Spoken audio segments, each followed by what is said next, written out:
गर्मी में जुगाड़ू बहू का खेत में ठंडा हरा भरा ससुराल। हाँ, आज तो कुछ ज्यादा ही काम कर लिया है। हाँ पिताजी, काम करके पूरा शरीर थक गया है। भैया, मुझे तो बहुत तेज भूख लग रही है। माँ, खाने के लिए कुछ तो बचा है क्या? अगर हो तो दे दो ना। रुक जा बेटा, घर में बहुओं से पूछती हूँ। चलो, इतना तो अच्छा हुआ कि गांव की मुश्किलों से हमें छुटकारा मिल गया।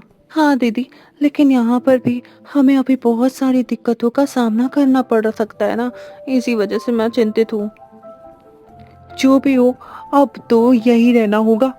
अरे बहू, सुबह का खाना बचा है क्या? बच्चों को भूख लगी, बेचारे काम करके थक के आए हैं, बेचारे बहुत थक गए हैं, उनको भूख लगी हुई है, खाना दे दो। हाँ माँ जी, खाना बचा तो हुआ है। जरा देखना सीता, बर्तन में क्या बचा है। दीदी, इसमें तो थोड़ी सी दाल है और सब्जी बची हुई है, और रोटी। रोटी तो ज्यादा बची है। हाँ, ये है खाना। कोई बात नहीं, जितना खाना बचा है उतना थाली में परोस दो, तेरे पापा जी भी खाएंगे तो 4 जनों के लिए थोड़ा थोड़ा खाना निकाल दे। ठीक है माँ जी, मैं अभी निकाल देती हूँ। मैं बाहर जा रही हूँ, थोड़ा उन लोगों के थोड़ा सा पंखा झल देती हूँ, उनको बहुत गर्मी लग रही होगी। तुम खाना लेकर बाहर आ जाना। माँ जी, आप बाहर बोल दो कि ये लोग 2 खाट बिछा ले, मैं अभी खाना लेकर आती हूँ। ठीक है बहू।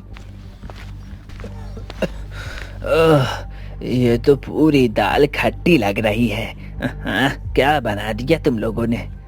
पिताजी, मुझे लगता है दाल बासी हो गई है। हाँ भैया, मुझे तो सब्जी भी बासी लग रही है। लगता है गर्मी की वजह से खाना जल्दी खराब हो गया है। छोड़ो छोड़ो छोड़ो, हे भगवान, इस खाने को फेंकवा देते हैं, रोटी प्याज और नमक ही खा लेते हैं। हाँ पिताजी, आप ठीक कहते हैं। अरे बहू, इस थाली के खाने को जरा खेत में फेंकाना। क्यों, क्या हुआ माँ जी, क्या बात है। अरे गर्मी की वजह से पूरा खाना खराब हो गया। अब तो बहुत जल्दी खाना खराब हो जाया करेगा। लगता है खाना ठीक रखने के लिए हमें कोई नया उपाय करना होगा। वैसे भी दोपहर तक सभी भूखे हो जाते, बार बार चूल्हा भी नहीं जला सकते। कुछ तो सोचना पड़ेगा। ला दीदी, मैं खाना फेंक देती हूँ। हाँ ये ले, 1 थाली तू ले ले, 2 मैं ले लेती हूँ। बहू, खाना जरा दूर फेंकना, नहीं तो घर में ही बदबू आती रहती है, तो दूर फेंक के आना। ठीक है माँ जी। दीदी, मैं तो कहती हूँ एक गड्ढा खोद कर उसमें ही इस खाने को फेंक देते हैं। इससे खाने की बदबू भी नहीं आएगी और किसी के पैर में भी नहीं लगेगा, अन्न का अनादर भी नहीं होगा।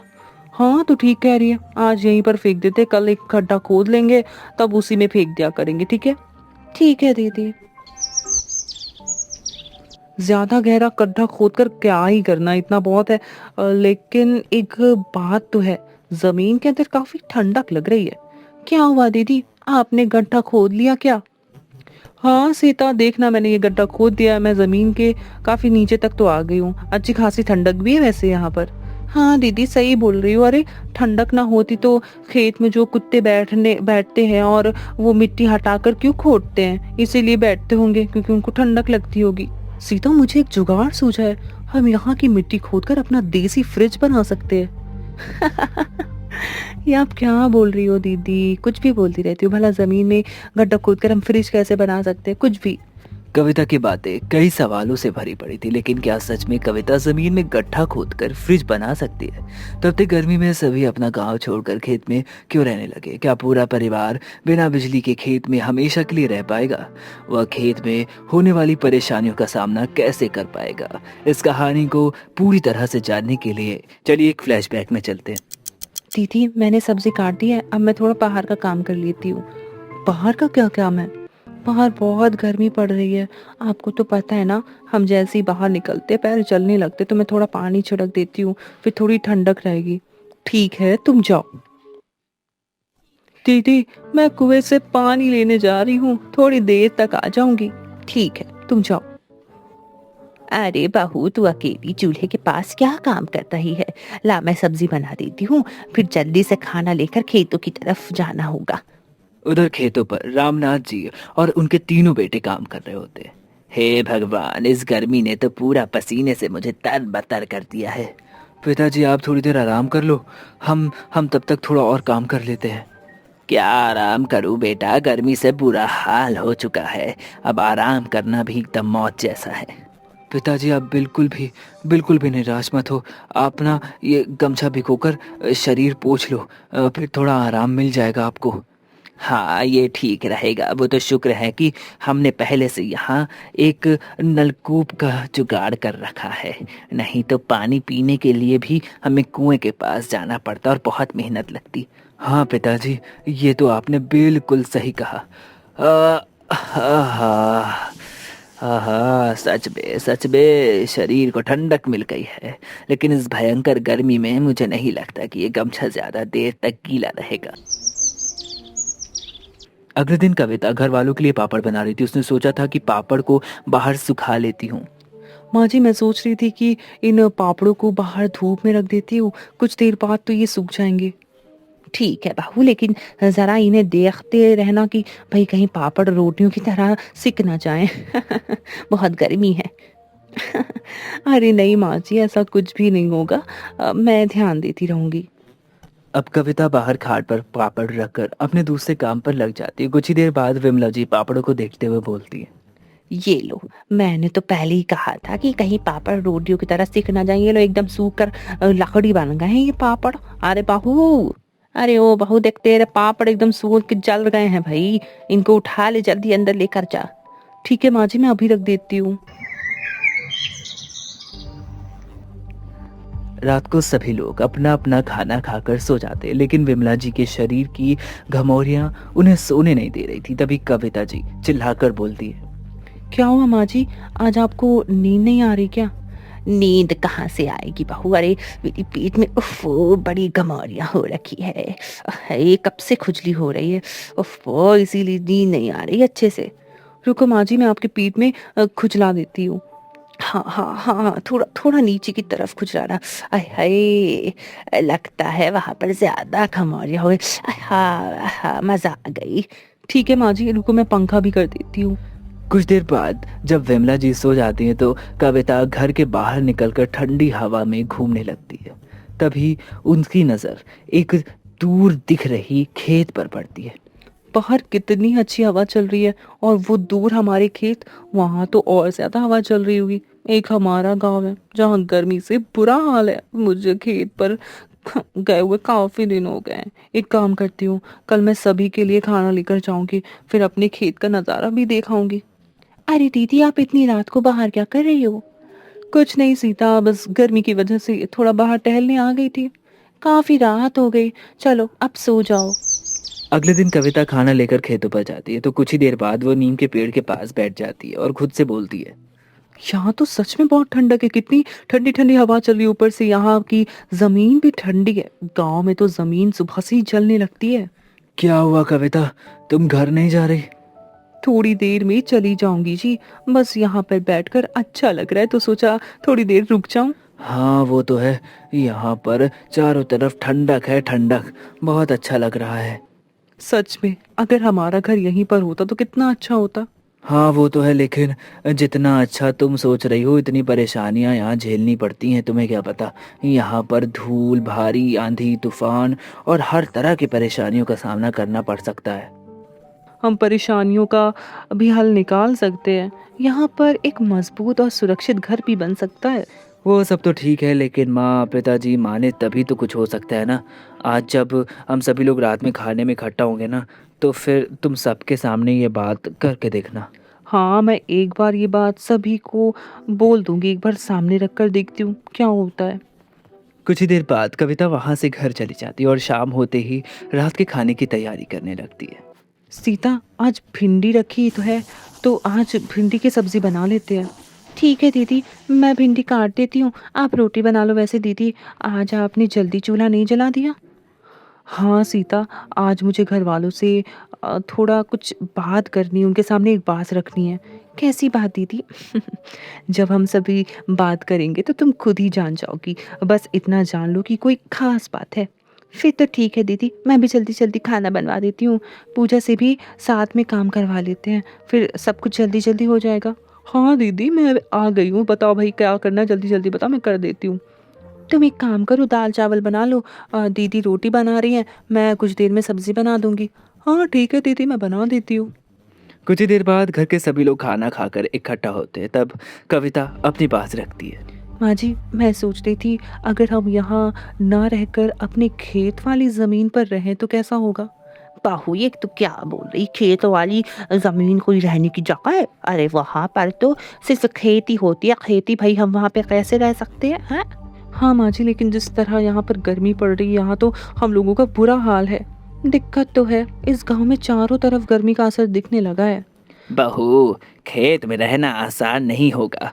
पापा जी, हमारे खेत के पास नलकूप भी लगा हुआ है, पेड़ की छाँव भी है और खेत की सब्जियां भी हुई हैं। बस इस तरह का एक घर की कमी है। अगर वहाँ पर हम एक मजबूत घर बना ले तो वहाँ पर भी हम सुरक्षित तरीके से रह सकते हैं।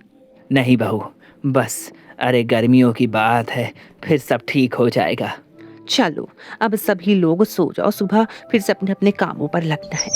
अगले दिन नींद पूरी ना होने के कारण रामनाथ जी को उल्टियाँ होने लगती है। तभी रामू, अरे पिताजी, इतनी रात को आपको क्या हो गया? पता नहीं बेटा, अचानक से ही उल्टी उल्टी होने लगी है। लगता है रात की नींद पूरी ना होने की वजह से मुझे मुझे अपाचन हो गया है। वो तो है पिताजी, हमारा घर भी छोटा है। एक घर में सभी लोग सोते, ऊपर से इतनी गर्मी बढ़ती ही जा रही है, बढ़ती ही जा रही है। मुझे कल बहू वाली बात याद आ रही है। अगर हम खेत में बड़ा घर बना कर रहें तो हमारी दिक्कतें थोड़ी बहुत तो ज़रूर कम हो जाएंगी। हाँ वो तो है पिताजी, लेकिन अब किसी को खेत में रहना ठीक नहीं लगता, तो फिर कविता की बातें सोचकर क्या ही फ़ायदा। बेटा, अब तो मैं बहू के फैसले से सहमत हूँ। हमें खेत पर रहकर गर्मी काट लेनी चाहिए। रामनाथ के मानने के बाद पूरा घर खेत की तरफ रवाना हो जाता है और वहाँ जाने के लिए तैयारियां शुरू कर देता है। अगले दिन सुबह ही घर के सभी लोग घर का छोटा मोटा बड़ा सामान सभी सोच लेकर खेत की तरफ बढ़ने लगते हैं। खेत पर पहुंचते ही हमें सबसे पहले बांस इकट्ठा करने पड़ेंगे ताकि जल्दी से घर का ढांचा तैयार कर पाए। हाँ दीदी, लेकिन सबसे पहले सुबह का खाना खा लेंगे, तभी कुछ करेंगे। मुझे तो सामान बांधते बांधते भूख लगने लग गई है। ठीक है दीदी, आराम करने के बाद हम सभी मिलकर घर के बारे में सोचेंगे। कुछ ही देर बाद सभी लोग घर बनाने में जुट जाते। कोई बांस की लकड़ियां लाया तो कोई मिट्टी इकट्ठा करने में लगा हुआ था और कोई पास में नलकूप से पानी में भरता जा रहा था। कुछ ही समय बाद उनका मिट्टी का घर तैयार हो जाता है। तभी कविता जी बोलती है, आज एक रहने लायक घर तो तैयार हो गया, अब धीरे धीरे इस घर को मजबूत करते रहेंगे। दीदी, यहाँ पर तो हम सभी लोग आराम से रह पाएंगे और आराम से घर में सो भी पाएंगे। अरे अब सभी नहीं, केवल औरतें ही घर में सोया करेंगी। हम सभी अपनी अपनी खाट बाहर डालकर सोया करेंगे।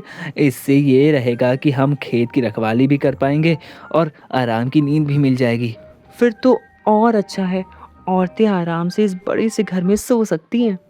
अगले दिन घर के सभी मर्द खेतों पर काम करने के लिए चले जाते हैं। बहुएं कुछ नया करने के लिए अलग अलग जुगाड़ सोचती। तभी सीता बोलती है, दीदी, हमारी झोपड़ी में अब थोड़ी ठंडक तो रहती है, लेकिन अभी भी पेड़ों के बीच से आने वाली धूप हमारे घर पर पड़ती रहती है। तो मैं सोच रही हूँ क्यों ना हम अपने घर की छत पर कुछ बेल वाले पौधे लगाएं। इससे ये होगा कि वो हमारी झोपड़ी के ऊपर एकदम चारों तरफ फैल जाएंगे और एकदम छत वाला काम करेंगे और धूप भी नहीं लगेगी, और तो और अंदर गर्मी भी कम होगी। हाँ, ये तो सही कह रही है, हम ऐसा कर सकते हैं। तो फिर सोचना क्या है, आज ही मैं कद्दू और तरबूज जैसे फल छत पर लगा देती हूँ। इससे जल्दी से ही हमारी छत बेलों से ढक जाएगी। ठीक है। इस तरह दोनों बहुओं ने मिलकर सब्जियां और फल अपनी झोपड़ी के ऊपर उगा लिए। इस तरह पूरे घर पर फैल गई, जैसे वो कोई घर नहीं बल्कि झोपड़ी के आकार का पेड़ लगने लगा था। धीरे धीरे सभी बहुओं ने खेत में रहने का दौरान उन्होंने कई सारी समस्याओं को ठीक करती रही। एक दिन पूजा नलकूप के पास वाली जमीन पर बैठकर सोच रही थी। तभी कविता जी भी वहां पर आ जाती है। दीदी देखो ना, ये यहाँ की ज़मीन कितनी ठंडी है। हाँ पूछा, यहाँ की ज़मीन तो हमेशा पानी गिरता रहता है ना, तो इस वजह से ठंडी है, इसीलिए ये अच्छी जगह लग रही है। दीदी, अगर इसे नाली की तरह घर में पतली नालियाँ बनाकर हम उससे में रात भर पानी गिरने का जुगाड़ कर दें, तो फिर सोचो हमारे आसपास कितनी ठंडक होने लगेगी।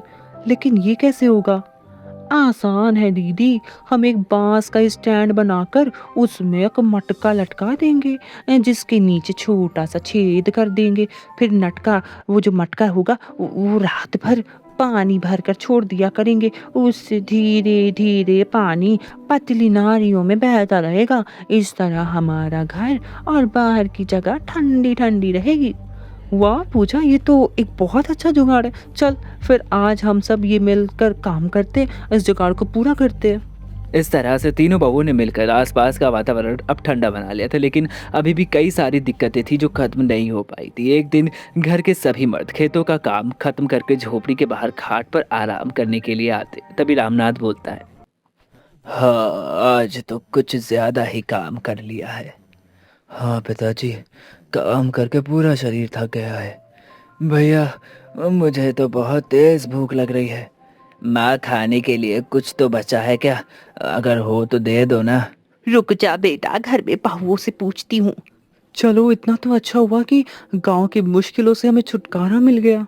हाँ दीदी, लेकिन यहाँ पर भी हमें अभी बहुत सारी दिक्कतों का सामना करना पड़ सकता है ना, इसी वजह से मैं चिंतित हूँ। जो भी हो, अब तो यही रहना होगा। अरे बहू, सुबह का खाना बचा है क्या? बच्चों को भूख लगी, बेचारे काम करके थक के आए हैं, बेचारे बहुत थक गए हैं, उनको भूख लगी हुई है, खाना दे दो। हाँ माँ जी, खाना बचा तो हुआ है, जरा देखना सीता बर्तन में क्या बचा है। दीदी इसमें तो थोड़ी सी दाल है और सब्जी बची हुई है, और रोटी रोटी तो ज्यादा बची है। हाँ ये है खाना। कोई बात नहीं, जितना खाना बचा है उतना थाली में परोस दो, तेरे पापा जी भी खाएंगे तो 4 जनों के लिए थोड़ा थोड़ा खाना निकाल दे। ठीक है माँ जी, मैं अभी निकाल देती हूँ। मैं बाहर जा रही हूँ, थोड़ा उन लोगों के थोड़ा सा पंखा चल देती हूँ, उनको बहुत गर्मी लग रही होगी। तुम खाना लेकर बाहर आ जाना। माँ जी आप बाहर बोल दो कि ये लोग 2 खाट बिछा ले, मैं अभी खाना लेकर आती हूँ। ठीक है बहू। ये तो पूरी दाल खट्टी लग रही है। हाँ, क्या बना दिया तुम लोगों ने? पिताजी मुझे लगता है दाल बासी हो गई है। हाँ भैया, मुझे तो सब्जी भी बासी लग रही है। लगता है गर्मी की वजह से खाना जल्दी खराब हो गया है। छोड़ो छोड़ो छोड़ो, हे भगवान, इस खाने को फेंकवा देते हैं, रोटी प्याज और नमक ही खा लेते हैं। हाँ पिताजी आप ठीक कहते हैं। अरे बहू, इस थाली के खाने को जरा खेत में फेंका ना। क्यों, क्या हुआ माँ जी, क्या बात है? अरे गर्मी की वजह से पूरा खाना खराब हो गया। अब तो बहुत जल्दी खाना खराब हो जाया करेगा, लगता है खाना ठीक रखने के लिए हमें कोई नया उपाय करना होगा। वैसे भी दोपहर तक सभी भूखे हो जाते, बार बार चूल्हा भी नहीं जला सकते, कुछ तो सोचना पड़ेगा। ला दीदी, मैं खाना फेंक देती हूँ। हाँ ये ले, 1 थाली तू ले ले, 2 मैं ले लेती हूँ। बहू खाना जरा दूर फेंकना, नहीं तो घर में ही बदबू आती रहती है, तो दूर फेंक के आना। ठीक है माँ जी। दीदी मैं तो कहती हूँ एक गड्ढा खोदकर उसमें ही इस खाने को फेंक देते हैं, इससे खाने की बदबू भी नहीं आएगी और किसी के पैर में भी नहीं लगेगा, अन्न का अनादर भी नहीं होगा। हाँ तो ठीक कह रही है, आज यहीं पर फेंक देते, कल एक गड्ढा खोद लेंगे तब उसी में फेंक दिया करेंगे। ठीक है। ठीक है दीदी। ज्यादा गहरा गड्ढा खोदकर क्या ही करना, इतना बहुत है। लेकिन एक बात तो है, जमीन के अंदर काफी ठंडक लग रही है। क्या हुआ दीदी, आपने गड्ढा खोद लिया क्या? हाँ सीता, देखना मैंने ये गड्ढा खोद दिया है, मैं जमीन के काफी नीचे तक तो आ गई हूँ। अच्छी खासी ठंडक भी है वैसे यहाँ पर। हाँ दीदी सही बोल रही हो। अरे ठंडक ना होती तो खेत में जो कुत्ते बैठते हैं और वो मिट्टी हटाकर क्यों खोदते हैं, इसीलिए बैठते होंगे क्योंकि उनको ठंडक लगती होगी। सीता मुझे एक जुगाड़ सूझा है, हम यहाँ की मिट्टी खोदकर अपना देसी फ्रिज बना सकते हैं। ये आप क्या बोल रही हो दीदी, कुछ भी बोलती रहती हो। भला जमीन में गड्ढा खोदकर हम फ्रिज कैसे बना सकते हैं, कुछ भी। अरे सीता मैं मजाक नहीं कर रही हूँ, मैं सच बोल रही हूँ। देख मैं बताती हूँ, गड्ढे के अंदर जमीन ठंडी होती है, अगर हम किसी छोटे से मटके के अंदर दाल सब्जी रखकर उसे कपड़े से बांधकर गड्ढे के अंदर रख दे तो मुझे लगता है कि हमारा खाना जल्दी खराब नहीं होगा। अगर ये जुगाड़ खाने को बेकार होने से बचा सकता है तो बहुत ज्यादा अच्छा हो जाएगा। और हुआ ना फिर हमारा जुगाड़ू फ्रिज। हाँ दीदी, फिर तो आपका कहना बिल्कुल सच है। आपने तो सच में हमारे फ्रिज का जुगाड़ सोच लिया है। अगले दिन दोनों ने मिलकर फ्रिज वाला जुगाड़ बनाकर तैयार कर लिया। अरे कविता, दोपहर में खाने के लिए कुछ बचा है क्या? मैं अभी लाती हूँ। भाभी, बस रोटी ही लाना। खाना तो इस समय तक अक्सर बासी हो जाता है, तो खाने का कोई मतलब नहीं। हाँ भैया, बासी खाना खाकर हमें अपनी तबीयत नहीं खराब करनी, रोटी ही लिया दो। अरे देवर जी, आप परेशान ना हो, एक बार खाकर तो देखो। ये बासी खाना अब बिल्कुल बेकार नहीं लगेगा। ये बासी नहीं है बल्कि एकदम अच्छा है, ताज़ा ताज़ा लगेगा। मैंने इसका समाधान भी निकाल लिया है। क्या मतलब भाभी जी? मतलब मैं आपको बाद में बताऊंगी, पहले आप बचा हुआ खाना खाकर बताओ कि वो बासी है, बदबू आ रही है या नहीं। ठीक है भाभी, आप खाना ले आओ। अब कविता उसी गड्ढे में छोटी सी मटकी निकालती है और उसमें रखा हुआ खाना सभी लोगों को परोस देती। फिर सभी लोग खाना खाने लगते हैं। तभी रामू बोलता है, अरे आज तो दाल में कुछ ऐसी बदबू नहीं आ रही है, बल्कि और अच्छा स्वाद आ रहा है। हाँ भैया, ऐसा लग रहा है जैसे दाल जरा सी भी बासी नहीं हुई है। दाल की छोड़ो, अरे ये सब्जी देखो, बिल्कुल ठीक लग रही है। ये सब कैसे हुआ भाभी? ये सब हमारे देसी फ्रिज का कमाल है। हमने जमीन में एक गड्ढा खोद कर उसी में छोटी छोटी मटकियां रख दी और उसमें खाना रख दिया और ऊपर से कपड़े को बांध दिया ताकि हवा भी अंदर ना जाए और ठंडक भी रहे। ओहो, ये बात, सच में तुम्हारे जुगाड़ ने तो आज भर पेट खाना खिलवा दिया। अरे हमारे घर की तरफ तो देख जरा। हाँ, ऐसा हरा भरा घर हमारी बहुओं का कमाल है। आज हम सब ये सब बड़ी बहू की वजह से देख पा रहे हैं। अगर अगर हम आज तक गांव में रहते तो न जाने किसकी किसकी तबीयत खराब हो जाती। हाँ, ये बात तो है। अब यहाँ पर रहकर धीरे धीरे हमारी सारी परेशानियां खत्म हो चुकी है। अगर नहीं भी हुई होगी तो उसके लिए हमारी 3 जुगाड़ू बहुएं हैं ना। बिल्कुल ठीक कहा। इस तरह पूरा परिवार गांव की गर्मी को छोड़कर ठंडे और हरे भरे खेत में रहने लगा। समय के साथ उनको सारी तरीके और सारी चीजें समझ में आने लगती। जीवन को पूरी तरह से वो आसान बना चुके थे और आखिरकार वो खेत के बगल में रहने लगे। पिंटू बेटा, तू बैठा क्यों है? सो जा, काफी रात हो गई है। फिर सुबह उठकर तुझे स्कूल भी तो जाना है ना।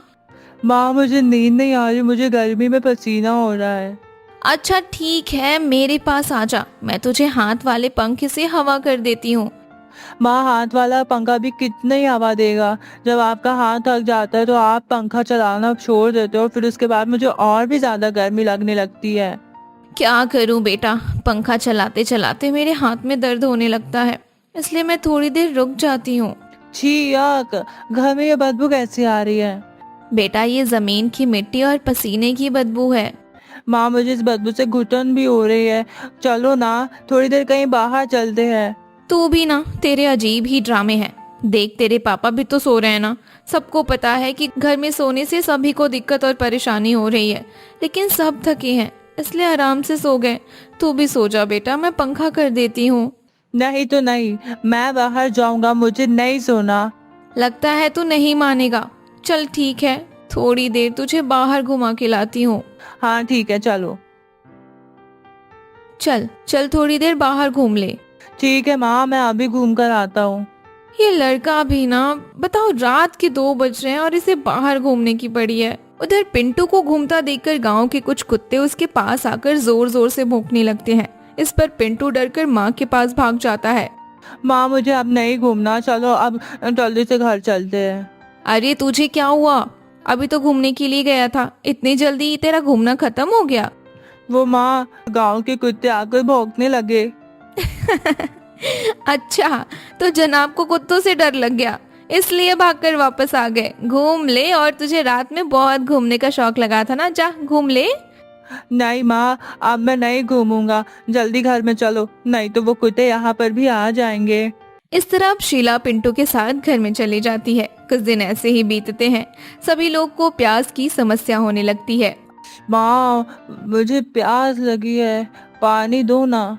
अभी तो पिया था ना।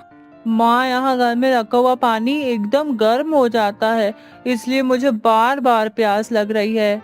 तू ठीक कहता है, ऊपर से गर्मी में पसीना भी हो रहा है जिससे शरीर का सारा पानी बाहर निकल जाता है। ऐसे में प्यास तो लगनी ही है। पानी भी खत्म हो गया, लगता है फिर से हैंडपंप पर जाना होगा। अब और नहीं सहा जाता, मैं कल ही सभी से बात करूंगी। अब मैं यहाँ नीचे नहीं सो सकती, अब मैं पिंटू को लेकर छत पर ही सोऊंगी। इस तरह शीला परेशान होकर अपने घर वालों से बात करने वाली होती है, लेकिन क्या उसके घर वाले उसे ऊपर सोने की परमिशन देंगे? गांव में इस गर्मी में पहली बार छत पर कौन सोता है? छत पर सोने में गांव वालों को कौन सी दिक्कतें होती हैं? सबसे दिलचस्प सवाल तो ये है कि शीला ने बिना धुएं, बिना कोई प्रोडक्ट जलाए छत पर होने वाली मच्छरों की दिक्कत को हमेशा के लिए कैसे खत्म कर दिया? इसके अलावा शीला ने और कौन कौन से जुगाड़ लगाए जिससे छत पर होने वाले सभी समस्याएं खत्म हो गई? पूरी बात जानने के लिए चलिए कहानी के फ्लैशबैक में चलते हैं। घर पर मोतीलाल जी है क्या? हाँ चाचा जी, वो थोड़ा भैंसों को पानी पिलाने गए हैं। आप रुकिए ना, मैं बाहर खाट बिछा देती हूँ, आप बैठ जाइए, वो आते ही होंगे। ठीक है, इसी पेड़ के नीचे खाट डाल लेते हैं। अरे भैया, आप यहाँ कब आए? बस अभी आया था, तुम तो भैंसों को पानी देने लगे हो।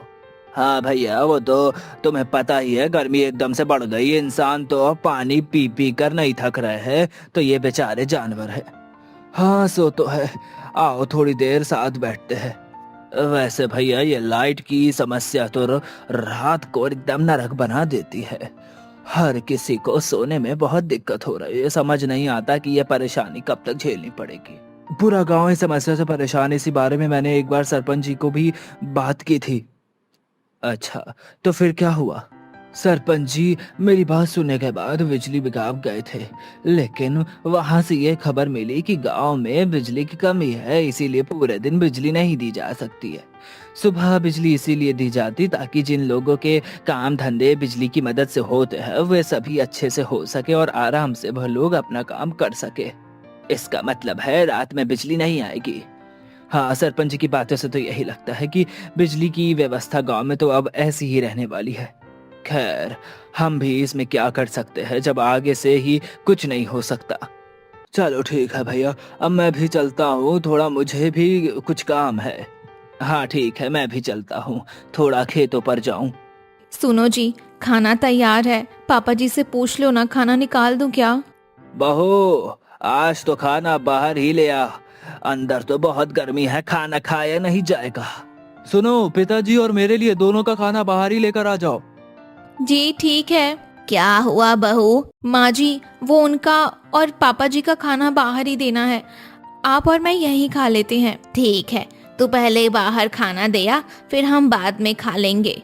पंखा करो ना, गर्मी लग रही है मुझे। करती हूँ, रुक जा जरा, थोड़ी देर तू खुद नहीं कर सकता पंखा? अपनी दादी से हरदम पंखा करवाना चाहता है। थोड़ी देर कर दीजिए ना माँ जी, जब हम खाएंगे तो इसी से पंखा करवाएंगे। क्यों पिंटू, करेगा ना पंखा? ठीक है मम्मी, कर दूंगा। कुछ देर बाद सभी लोग खाना खा लेते हैं, फिर सभी सो जाते हैं। शीला अपने कमरे में थी, उसके साथ सुरेश की अलग चारपाई थी। पिंटू उसी चारपाई पर सो रहा था। आधी रात होते ही पिंटू उठकर बैठ जाता है। पिंटू बेटा, तू बैठा क्यों है? सो जा, काफी रात हो गई है, फिर सुबह उठकर तुझे स्कूल भी तो जाना है ना। माँ, मुझे नींद नहीं आ रही, मुझे गर्मी में पसीना हो रहा है। अच्छा ठीक है, मेरे पास आ जा, मैं तुझे हाथ वाले पंखे से हवा कर देती हूँ। माँ, हाथ वाला पंखा भी कितनी हवा देगा? जब आपका हाथ थक जाता है तो आप पंखा चलाना छोड़ देते हो, फिर उसके बाद मुझे और भी ज्यादा गर्मी लगने लगती है। क्या करूं बेटा, पंखा चलाते चलाते मेरे हाथ में दर्द होने लगता है, इसलिए मैं थोड़ी देर रुक जाती हूँ। छी याक, घर में ये बदबू कैसी आ रही है? बेटा, ये जमीन की मिट्टी और पसीने की बदबू है। माँ, मुझे इस बदबू से घुटन भी हो रही है, चलो ना थोड़ी देर कहीं बाहर चलते हैं। तू भी ना, तेरे अजीब ही ड्रामे हैं। देख, तेरे पापा भी तो सो रहे हैं ना। सबको पता है कि घर में सोने से सभी को दिक्कत और परेशानी हो रही है, लेकिन सब थके हैं, इसलिए आराम से सो गए। तू भी सो जा बेटा, मैं पंखा कर देती हूँ। नहीं तो नहीं, मैं बाहर जाऊंगा, मुझे नहीं सोना। लगता है तू नहीं मानेगा। चल ठीक है, थोड़ी देर तुझे बाहर घुमा के लाती हूँ। हाँ ठीक है, चलो। चल चल थोड़ी देर बाहर घूम ले। ठीक है माँ, मैं अभी घूम कर आता हूँ। ये लड़का भी ना, बताओ रात के 2 बज रहे हैं और इसे बाहर घूमने की पड़ी है। उधर पिंटू को घूमता देखकर गांव के कुछ कुत्ते उसके पास आकर जोर जोर से भौंकने लगते हैं। इस पर पिंटू डरकर माँ के पास भाग जाता है। माँ मुझे अब नहीं घूमना, चलो अब जल्दी से घर चलते हैं। अरे तुझे क्या हुआ? अभी तो घूमने के लिए गया था, इतनी जल्दी तेरा घूमना खत्म हो गया? वो माँ, गांव के कुत्ते आकर भौंकने लगे। अच्छा, तो जनाब को कुत्तों से डर लग गया, इसलिए भागकर वापस आ गए। घूम ले, और तुझे रात में बहुत घूमने का शौक लगा था ना, जा घूम ले। नहीं माँ, अब मैं नहीं घूमूंगा, जल्दी घर में चलो, नहीं तो वो कुत्ते यहाँ पर भी आ जाएंगे। इस तरह अब शीला पिंटू के साथ घर में चली जाती है। कुछ दिन ऐसे ही बीतते हैं। सभी लोग को प्यास की समस्या होने लगती है। माँ मुझे प्यास लगी है, पानी दो ना। अभी तो पिया था ना। माँ यहाँ घर में रखा हुआ पानी एकदम गर्म हो जाता है, इसलिए मुझे बार बार प्यास लग रही है। तू ठीक कहता है, ऊपर से गर्मी में पसीना भी हो रहा है, जिससे शरीर का सारा पानी बाहर निकल जाता है। ऐसे में प्यास तो लगनी ही है। पानी भी खत्म हो गया, लगता है फिर से हैंडपंप पर जाना होगा। अब और नहीं सहा जाता, मैं कल ही सभी से बात करूंगी। अब मैं यहाँ नीचे नहीं सो सकती, अब मैं पिंटू को लेकर छत पर ही सोऊंगी। माँ जी, अब मुझसे रात में घर में नहीं सोया जाता, अब तो मैं छत पर ही सोऊंगी। अरे बहू, क्या बोल रही है? तू अकेली हमारे घर की औरत होकर छत पर सोएगी? गांव में कोई भी छत पर नहीं सोता है, ये ठीक नहीं है। तो क्या करूं माँ जी, सारी रात पिंटू के चक्कर में मुझे परेशान होना पड़ता है। रात भर ठीक से नींद पूरी भी नहीं हो पाती, तो दिन में काम करते समय आंख लग जाती है। ऐसे तो मेरी तबीयत खराब हो जाएगी, ऊपर हवा में कम से कम नींद तो पूरी हो जाएगी। हाँ माँ, शीला ठीक कहती है, इसे ऊपर ही सोने दो। अगर कोई दिक्कत वाली बात है तो मैं भी इन दोनों के साथ ऊपर ही सो जाऊंगा। ठीक है, तुम दोनों की जैसी मर्जी वैसा ही करो। माँ ये छत तो बहुत गर्म हो रही है, यहाँ पर कैसे नींद आएगी? अरे तू चिंता मत कर, हमें खाली छत पर नहीं सोना, नीचे से चटाई बिछानी है, फिर कोई दिक्कत नहीं होगी। चल मैं चटाई बिछा देती हूँ, फिर आराम से सो जा। माँ यहाँ भी कभी कभी हवा रुक जा रही है, लगता है यहाँ भी नीचे जैसा ही हो जाएगा। कोई नहीं, नीचे की तरह पंखा तो नहीं चलेगा। अब चल चुपचाप सो जा। अरे बहन, कैसी हो? गर्मी में रात में नींद आती है या नहीं? अरे बहन, तुम आओ बैठो। क्या बताऊं बहन, गर्मी में तो बुरा हाल है। हमारे घर में तो सुरेश और उसकी बेबी परेशान होकर रात में छत पर ही सोने लगे हैं। हाँ वो तो है, हमारा भी परिवार गर्मी से परेशान हो रहा है। लगता है हमें भी अब छत पर ही सोना पड़ेगा। अच्छा, आप नहीं सोती क्या छत पर? नहीं नहीं, मैं और ये तो अभी नीचे ही सोते हैं। नीचे सोने का कोई भी फायदा नहीं है बहन, रात की नींद रोज रोज खराब होती है।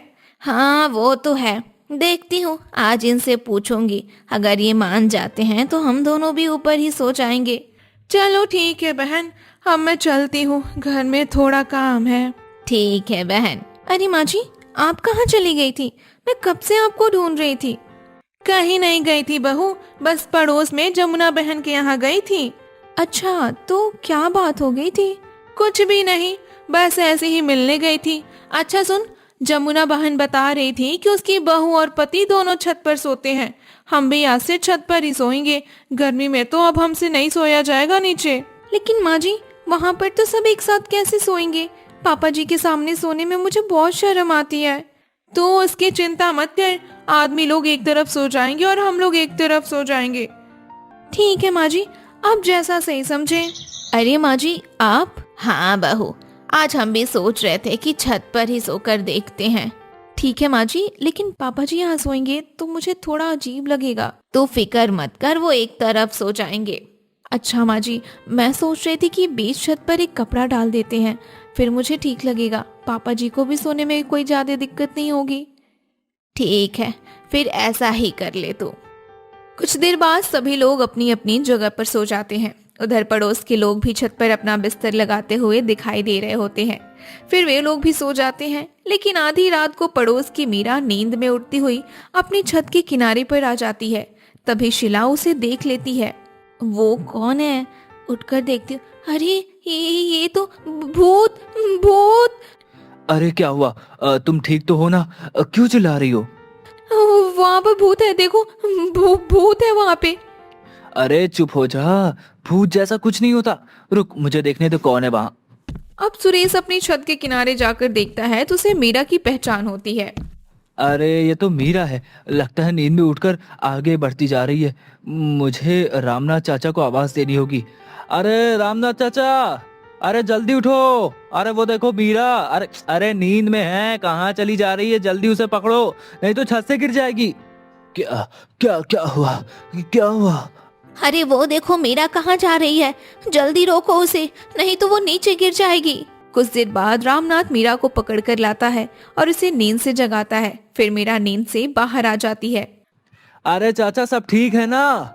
हाँ सुरेश, सब ठीक है। बस नींद में उठकर चलने लगी थी। तुम लोग सो जाओ अब।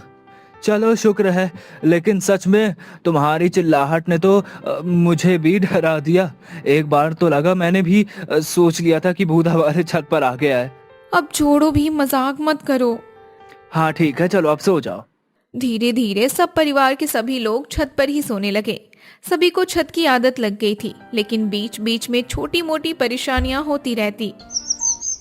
एक दिन पिंटू जब छत पर सो रहा था, तभी छत पर उसके पास एक चूहिया आ जाती है। माँ चूहा! क्या हुआ पिंटू, तू क्यों इतना चिल्ला रहा है? माँ यहाँ पर चूहा आया था। अच्छा चल अब सो जा, वो तो भाग गया होगा ना। नहीं, मुझे नींद नहीं आएगी, मुझे डर लग रहा है।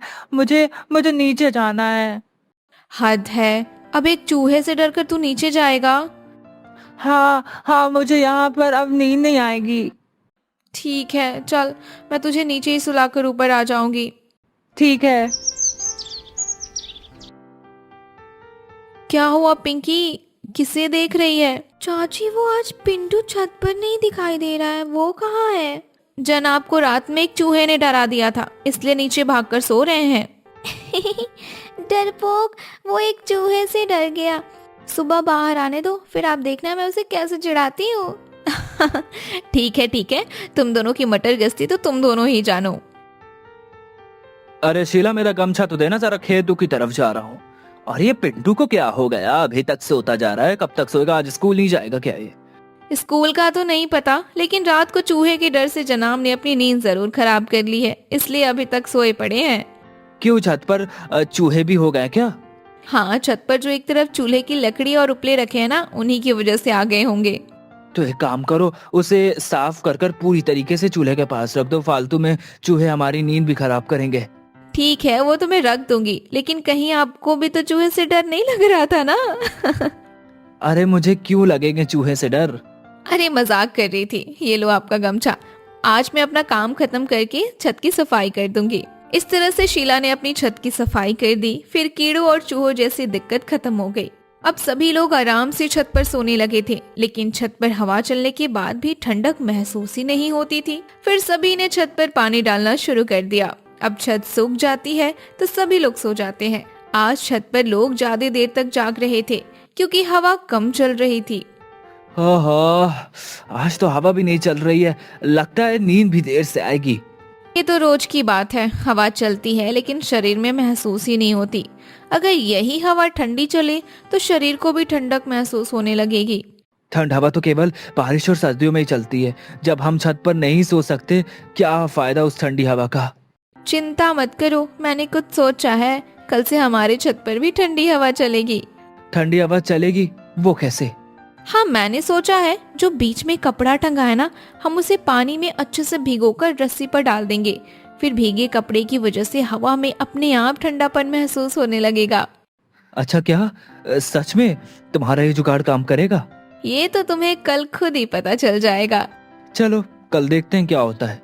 इस तरह से शीला ने कपड़ों को पानी में भिगोकर टांग दिया, जिसकी वजह से सच में हवा में थोड़ा बदलाव हो गया। अरे वाह शीला, तुमने तो कमाल कर दिया।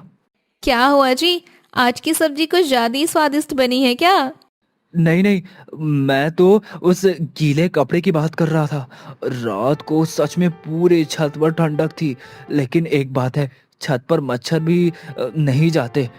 पर दिन में मच्छर काटते, लेकिन इसका जुगाड़ तो धुएं के अलावा कुछ भी नहीं हो सकता। देखती हूँ, सोचने पर कुछ ना कुछ जुगाड़ तो इसका भी मिल जाएगा। चूहे से डरने वाले बच्चे, क्या कर रहे हो? क्या है, तू मुझे ऐसे क्यों कहती है? क्यों, तुझे बुरा लगता है मेरे ऐसे कहने पर? हाँ लगता है, तभी तो बोल रहा हूँ। अच्छा चल ठीक है, आगे से नहीं बोलूंगी, माफ कर दे मुझे। अच्छा सुन, वो मेरी मम्मी ना छत पर अब एक बड़ा सा कपड़ा भिगो कर डालती है, तो जिसकी वजह से हमारी छत ना ठंडी ठंडी हवा से भर जाती है। वहाँ पे बहुत ठंडी ठंडी हवा चलती है। तुम्हारी छत पर भी रात में गीला कपड़ा डालते हैं क्या? नहीं, हमारे छत पर तो ऐसा कुछ नहीं होता। हमारे यहाँ तो होता है, इसलिए हम कूलर जैसी हवा का मजा ले पाते हैं। कुछ देर बाद पिंकी वहाँ से चली जाती है और घर जाकर अपनी मम्मी को पिंटू वाली बात बता देती है। इसी के चलते पड़ोसियों ने भी कपड़े वाला तरीका अपना लिया। एक दिन शीला चूल्हे पर खाना बनाते हुए मिट्टी का तेल लकड़ी पर डाल रही थी। तभी थोड़ा तेल उसके हाथ पर गिर जाता है और बदबू करने लगता है। ओहो, ये क्या हो गया, मेरे हाथ पर तो मिट्टी का तेल ही गिर गया। कितनी तेज बदबू कर रहा है ये तेल ना, अब हाथ धोना पड़ेगा तभी जाकर रोटी बना पाऊंगी। वैसे बदबू एक ऐसी चीज है ना जिससे इंसान परेशान हो जाते हैं। अगर कोई बदबू मच्छरों को भगाने में मदद करे तो जब मैं अपने मायके थी तो सुना था कि नीम के तेल की बदबू से कीड़े मकोड़े दूर रहते हैं। क्या पता नीम के तेल से मच्छर भी भाग जाते हो। एक काम करती हूँ, इनसे कहती हूँ कि हमारे घर में आंवले की जगह नीम का तेल लाया करें, फिर उससे हम बालों में लगा लिया करेंगे। क्या पता उसकी बदबू से मच्छर काटना ही बंद कर दे। हाँ, ये जुगाड़ तो ठीक रहेगा। शीला जरा एक लोटा पानी तो लाना। अरे आज आप खेतों से बड़ी जल्दी आ गए, क्या बात है? अच्छा सुनो ना, मैं कह रही थी कि आप जो आंवले का तेल लाते हो ना, उसकी जगह नीम का तेल लाया करो। मुझे लगता है कि उसे सिर में लगाने पर रात में मच्छर काटना बंद कर देंगे। ओह, तो तुमने एक नया जुगाड़ भी खोज लिया। चलो ठीक है, मैं कल सुबह ले आऊंगा। एक जुगाड़ और मेरे दिमाग में और आया है। मैं सोच रही थी ना, तुलसी के पौधों की महक भी मच्छरों को भगाने में मदद करती है, तो क्यों ना छत पर तुलसी के गमले लगा दिए जाएं? ठीक है, लगा कर देख लो। हमें तो बस अच्छी नींद के मतलब है, और कुछ नहीं चाहिए। अगर इन जुगाड़ों से अच्छी नींद आ जाती है तो फिर इन्हें ही करने से कोई बुराई नहीं है। इस तरह से शीला के जुगाड़ से सच में फायदा मिला और छत पर मच्छरों की दिक्कत भी कम हो गई। अरे बहू, तुझे पता है हमारे पड़ोसी मच्छरों से बचने के लिए नीम का तेल सिर पर लगा रहे हैं और तुलसी का पौधा भी लगा रहे हैं। तो माँ जी, हर बार की तरह ये वाला तरीका भी हम लोग कॉपी कर लेते हैं। क्यों, ठीक कह रही हूँ ना? हाँ बिल्कुल ठीक बोल रही है बहू। इस तरह से पूरा गांव छत पर सोने लगा और शीला के जुगाड़ अपनाकर हर रात की अधूरी नींद पूरी करने लगी। घर के मुख्य द्वार पर बाकी घर वालों के साथ खड़ी शारदा हाथ में आरती की थाली लिए अपनी बहू आरती का घर में स्वागत करती है। लेकिन जैसे ही आरती की नजर घर पर पड़ती है, वो चौंक कर कहती है, हे भगवान, ये क्या, इतना पुराना और टूटा फूटा घर। बहू, ये घर हमारे दादा परदादा के जमाने का है बेटा। जी माँ जी, मुझे देखकर ऐसा ही लगा था।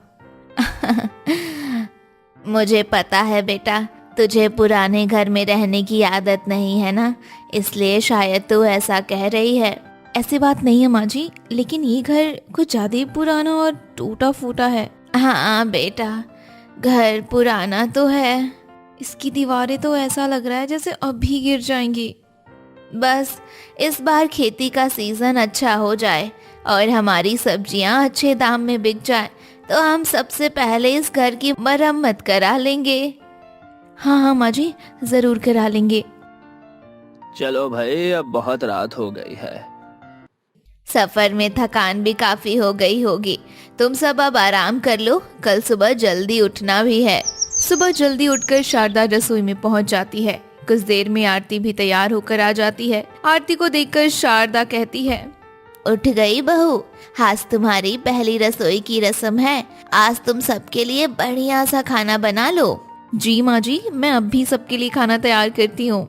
हम सब तुम्हारे हाथ का खाना खाने के लिए बेताब हैं बेटा। गर्मी में पसीने से तरबतर होकर आरती सबके लिए खाना बनाती है।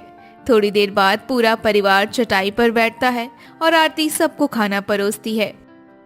वाह बहू, बहुत ही स्वादिष्ट खाना बनाया है तूने, आज तो मजा ही आ गई। मैंने कहा था ना माँ, आरती के हाथ में जादू है, अब रोज हमें ऐसे ही खाना खाने के लिए मिलेगा। भाभी, आपने तो वाकई कमाल कर दिया। इतना टेस्टी खाना तो मैंने कभी पहले नहीं खाया था। खाना तो वाकई स्वादिष्ट बना है बहू, सभी को पसंद आया है। देख, तेरी सारी मेहनत सफल हो गई। चलो अब खेत पर जाने का समय हो रहा है, आज तो खेत में बहुत काम भी है। हाँ चलते हैं पापा, हमें शाम तक लौट कर भी तो आना है। बहू, आज तुम भी हमारे साथ खेत पर चलो ना। हाँ भाभी, वैसे भी आप घर पर अकेली क्या करोगी? खेत देखोगी तो आपका भी मन बहल जाएगा। हाँ हाँ, मैं भी आप लोग के साथ चलती हूँ ना, मुझे भी अपने खेत देखने का बड़ा मन है। तपती धूप में चलते हुए सब खेत पहुँचते हैं। खेत के बीच में एक पुराना नीम का पेड़ होता है, जिसके नीचे एक चारपाई रखी हुई है। राजेश आरती से कहता है, ये हमारे दादा परदादा के जमाने के खेत है। वैसे थोड़े से ही खेत है ये, लेकिन बस इन्हीं खेतों से ही हमारी रोजी रोटी चलती है। वाह, यहाँ तो कितनी सारी सब्जियां उगी हैं। मुझे तो लगा था कि बस कुछ ही सब्जियां होंगी। भाभी देखो, वहाँ गोभी लगी है, इधर आलू है और उस तरफ मटर और टमाटर। हम सब ने मिलकर उसे उगाया है, इसलिए यहाँ की सब्जियां इतनी फ्रेश होती हैं। शहर में तो बस मुरझाई हुई सब्जियां मिलती हैं। अब तो तुम्हें रोज ताजा ताजा और अच्छी अच्छी सब्जियां खाने को मिलेंगी। हाँ बहू, हम तो अपने खेत की ही सब्जियां खाते, ताजी सब्जी का स्वाद ही अलग होता है। आरती सबके साथ खेत में काम करती है। शाम को सब्जियां लेकर सब घर आते हैं और आरती कहती है, माँ जी आप आराम कीजिए, मैं सबके लिए खाना बना देती हूँ। अरे बेटा तू रहने दे, तू भी तो थक गई होगी ना। हाँ माँ जी, लेकिन आज खेत की ताजी ताजी सब्जियों से अच्छी सी सब्जी बनाऊंगी तो सारी थकान दूर हो जाएगी मेरी। ठीक है, जैसी तेरी मर्जी। आरती चूल्हे पर खाना चढ़ाती है। कुछ देर में अचानक हवा का रुख बदलने लगता है। हे भगवान, ये हवा कितनी तेज चल रही है। बाहर धूल भरी तेज आंधी चल रही है ना बहू, हवा भी इतनी तेज है कि खिड़कियां तो मानो टूट ही जाएंगी। हे भगवान, देखिए काले बादलों के कारण बाहर कितना अंधेरा भी हो गया है। हाँ लगता है तूफान आने वाला है। क्या तूफान आने वाला है? आरती फटाफट खाना बना लेती है और घबराई आवाज में शारदा से कहती है, माँ जी खाना तैयार है, सब जल्दी जल्दी खाना खा लो, मुझे तो बहुत डर लग रहा है। अरे बेटा डरो मत, यहाँ तूफान तो आते जाते रहते हैं, कुछ नहीं होगा। कुछ देर बाद तूफान शांत हो जाता है। शारदा गहरी सांस भरकर कहती है, चलो अब सब शांत हो गया, लेकिन क्या माँ जी? भाभी कुछ दिन बाद फिर से तूफान आ सकता है। कुछ दिन बाद सच में बहुत बड़ा तूफान आ जाता है और शारदा घबराकर कहती है, इस बार तो हवा की रफ्तार कुछ ज्यादा ही है, लगता है बहुत बड़ा तूफान आने वाला है। बाहर से चीजें और पेड़ गिरने की आवाजें आ रही है, छत की खपरेल उखड़ने लगी है। हे भगवान, इतना तेज तूफान! सभी जल्दी से घर के बाहर निकलो, लगता है यह घर संभल नहीं पाएगा अब। हे भगवान रक्षा करना, हमारे पास बस एक ही छत है। इस बार तूफान इतनी जोर का होता है कि कुछ ही देर में उनका घर भरभरा कर गिर जाता है। उसकी जगह मलबे का ढेर बन जाता है। आज तो सब खत्म हो गया, हमारा पूरा घर गिर गया। हे भगवान, हमारा तो घर ही हमारा आसरा था, अब वो भी गिर गया, अब हम कहाँ रहेंगे? माँ रो मत, हम यहाँ ताड़पत्री वगैरह से रहने लायक जुगाड़ कर लेंगे। नहीं रितिका, ताड़पत्री ज्यादा देर तक नहीं टिक पाएगी। हम यहाँ से मलबे के बीच खुले में नहीं रह सकते, यह खतरनाक है। राजेश सही कह रहा है, पर हम जाए कहाँ? गांव में और कोई ठिकाना भी तो नहीं है। पापा, मुझे लगता है कि इससे बेहतर है कि हम अपनी खेती चलते हैं, कम से कम वहाँ हम सुरक्षित तो रहेंगे। हाँ, अब कोई और चारा भी नहीं है, हमें खेत ही जाना पड़ेगा। क्या खेत में? राजेश जी, वहाँ तो बस एक ही चारपाई है ना, हमारा पूरा परिवार वहाँ कैसे रहेगा? मजबूरी है बेटा, अब खेती हमारा सहारा है। चलो, जो बचा कुचा सामान है वो उठाओ और खेत चलो। सामान लेकर अंधेरे में चलते हुए सब खेत में जाते हैं और नीम के पेड़ के नीचे रखी चारपाई पर बैठने की कोशिश करते हैं। हे भगवान, 5 लोगों को अब इस एक चारपाई पर सोना पड़ेगा। हाँ बेटा, अब यही करना पड़ेगा। अभी तो मेरी नई नई शादी हुई है, मैंने तो कुछ दिन भी अपने घर में सुकून से नहीं रह पाई। बहू क्या सोच रही है? बस कुछ दिन की बात है, सब ठीक हो जाएगा। हाँ माँ जी, मैं कोशिश करती हूँ। हाँ बेटा, तकलीफ होगी लेकिन थोड़ा बर्दाश्त करना पड़ेगा। गर्मी और उमस के बीच सभी उस एक चारपाई पर जैसे तैसे सोने की कोशिश करते हैं कि अचानक रितिका का हाथ नींद में जोर से आरती की नाक पर लगता है और वो कहती है, ओ माँ, हे भगवान, मेरी तो नाक ही तोड़ दी। रितिका, क्या कर रही हो तुम? क्या हुआ भाभी? मैंने क्या किया? तुम्हारी कोनी मेरी नाक पर लगी है, देखो नाक टूट गई मेरी। माफ करना भाभी, गलती से हो गया। रितिका का हाथ कितनी जोर से लग गया राजेश जी, देखिए जरा। शांत हो जाओ आरती। रितिका, हाथ थोड़ा इधर कर लो। जी भैया। आरती फिर से सोने की कोशिश करती है लेकिन गर्मी और घुटन उसे सोने ही नहीं देती। थोड़ी देर बाद शारदा का पैर नींद में आरती के ऊपर आ जाता है। हे भगवान, अब ये क्या है? माँ जी, आपका पैर। माफ करना बेटा, जगह ही इतनी कम है, क्या करूं? तुम सोने की कोशिश करो। यहाँ तो मैं सो ही नहीं सकती, कभी हाथ लग रहा है तो कभी पैर, और गर्मी से मेरा दम घुट रहा है। आरती, 5 बज गए, उजाला होने वाला है, चलो उठ ही जाओ। हम दोनों ना खेत में घूम कर आते हैं। ठीक है, चलिए। वैसे भी यहाँ लेटने का कोई फायदा नहीं है। हाँ चलो, ताजा हवा में तुम्हें थोड़ा अच्छा लगेगा। राजेश और आरती बातें करते हुए खेत की पगडंडियों पर चलते हैं। गुस्सा ठंडा होने के बाद आरती कहती है, राजेश जी, मैं यहाँ से थोड़ी धनिया और मिर्ची तोड़ लेती हूँ, आज खाने के साथ ताजी चटनी बनाऊंगी। ये हुई ना बात, चलो मैं तुम्हारी मदद करता हूँ। दोनों सब्जियां तोड़कर वापस लौटते हैं। महेश और शारदा अपने साथ लाए बर्तनों को साफ करते हुए कहते हैं, अरे तुम दोनों कहाँ चले गए थे? मैं तो डर ही गई थी। माँ जी, हम बस ताजा हवा खाने थोड़ा बाहर घूमने चले गए थे। अच्छा किया बेटा, वैसे भी उमस हो रही थी। देखिए, मैं खेतों से ताजी धनिया मिर्ची तोड़ के लाई हूँ, अब इसकी अच्छी सी चटनी बनाऊंगी। वाह बहू, बहुत अच्छा किया। ताजी चटनी के साथ रोटियां खाने में तो मजा ही आ गया।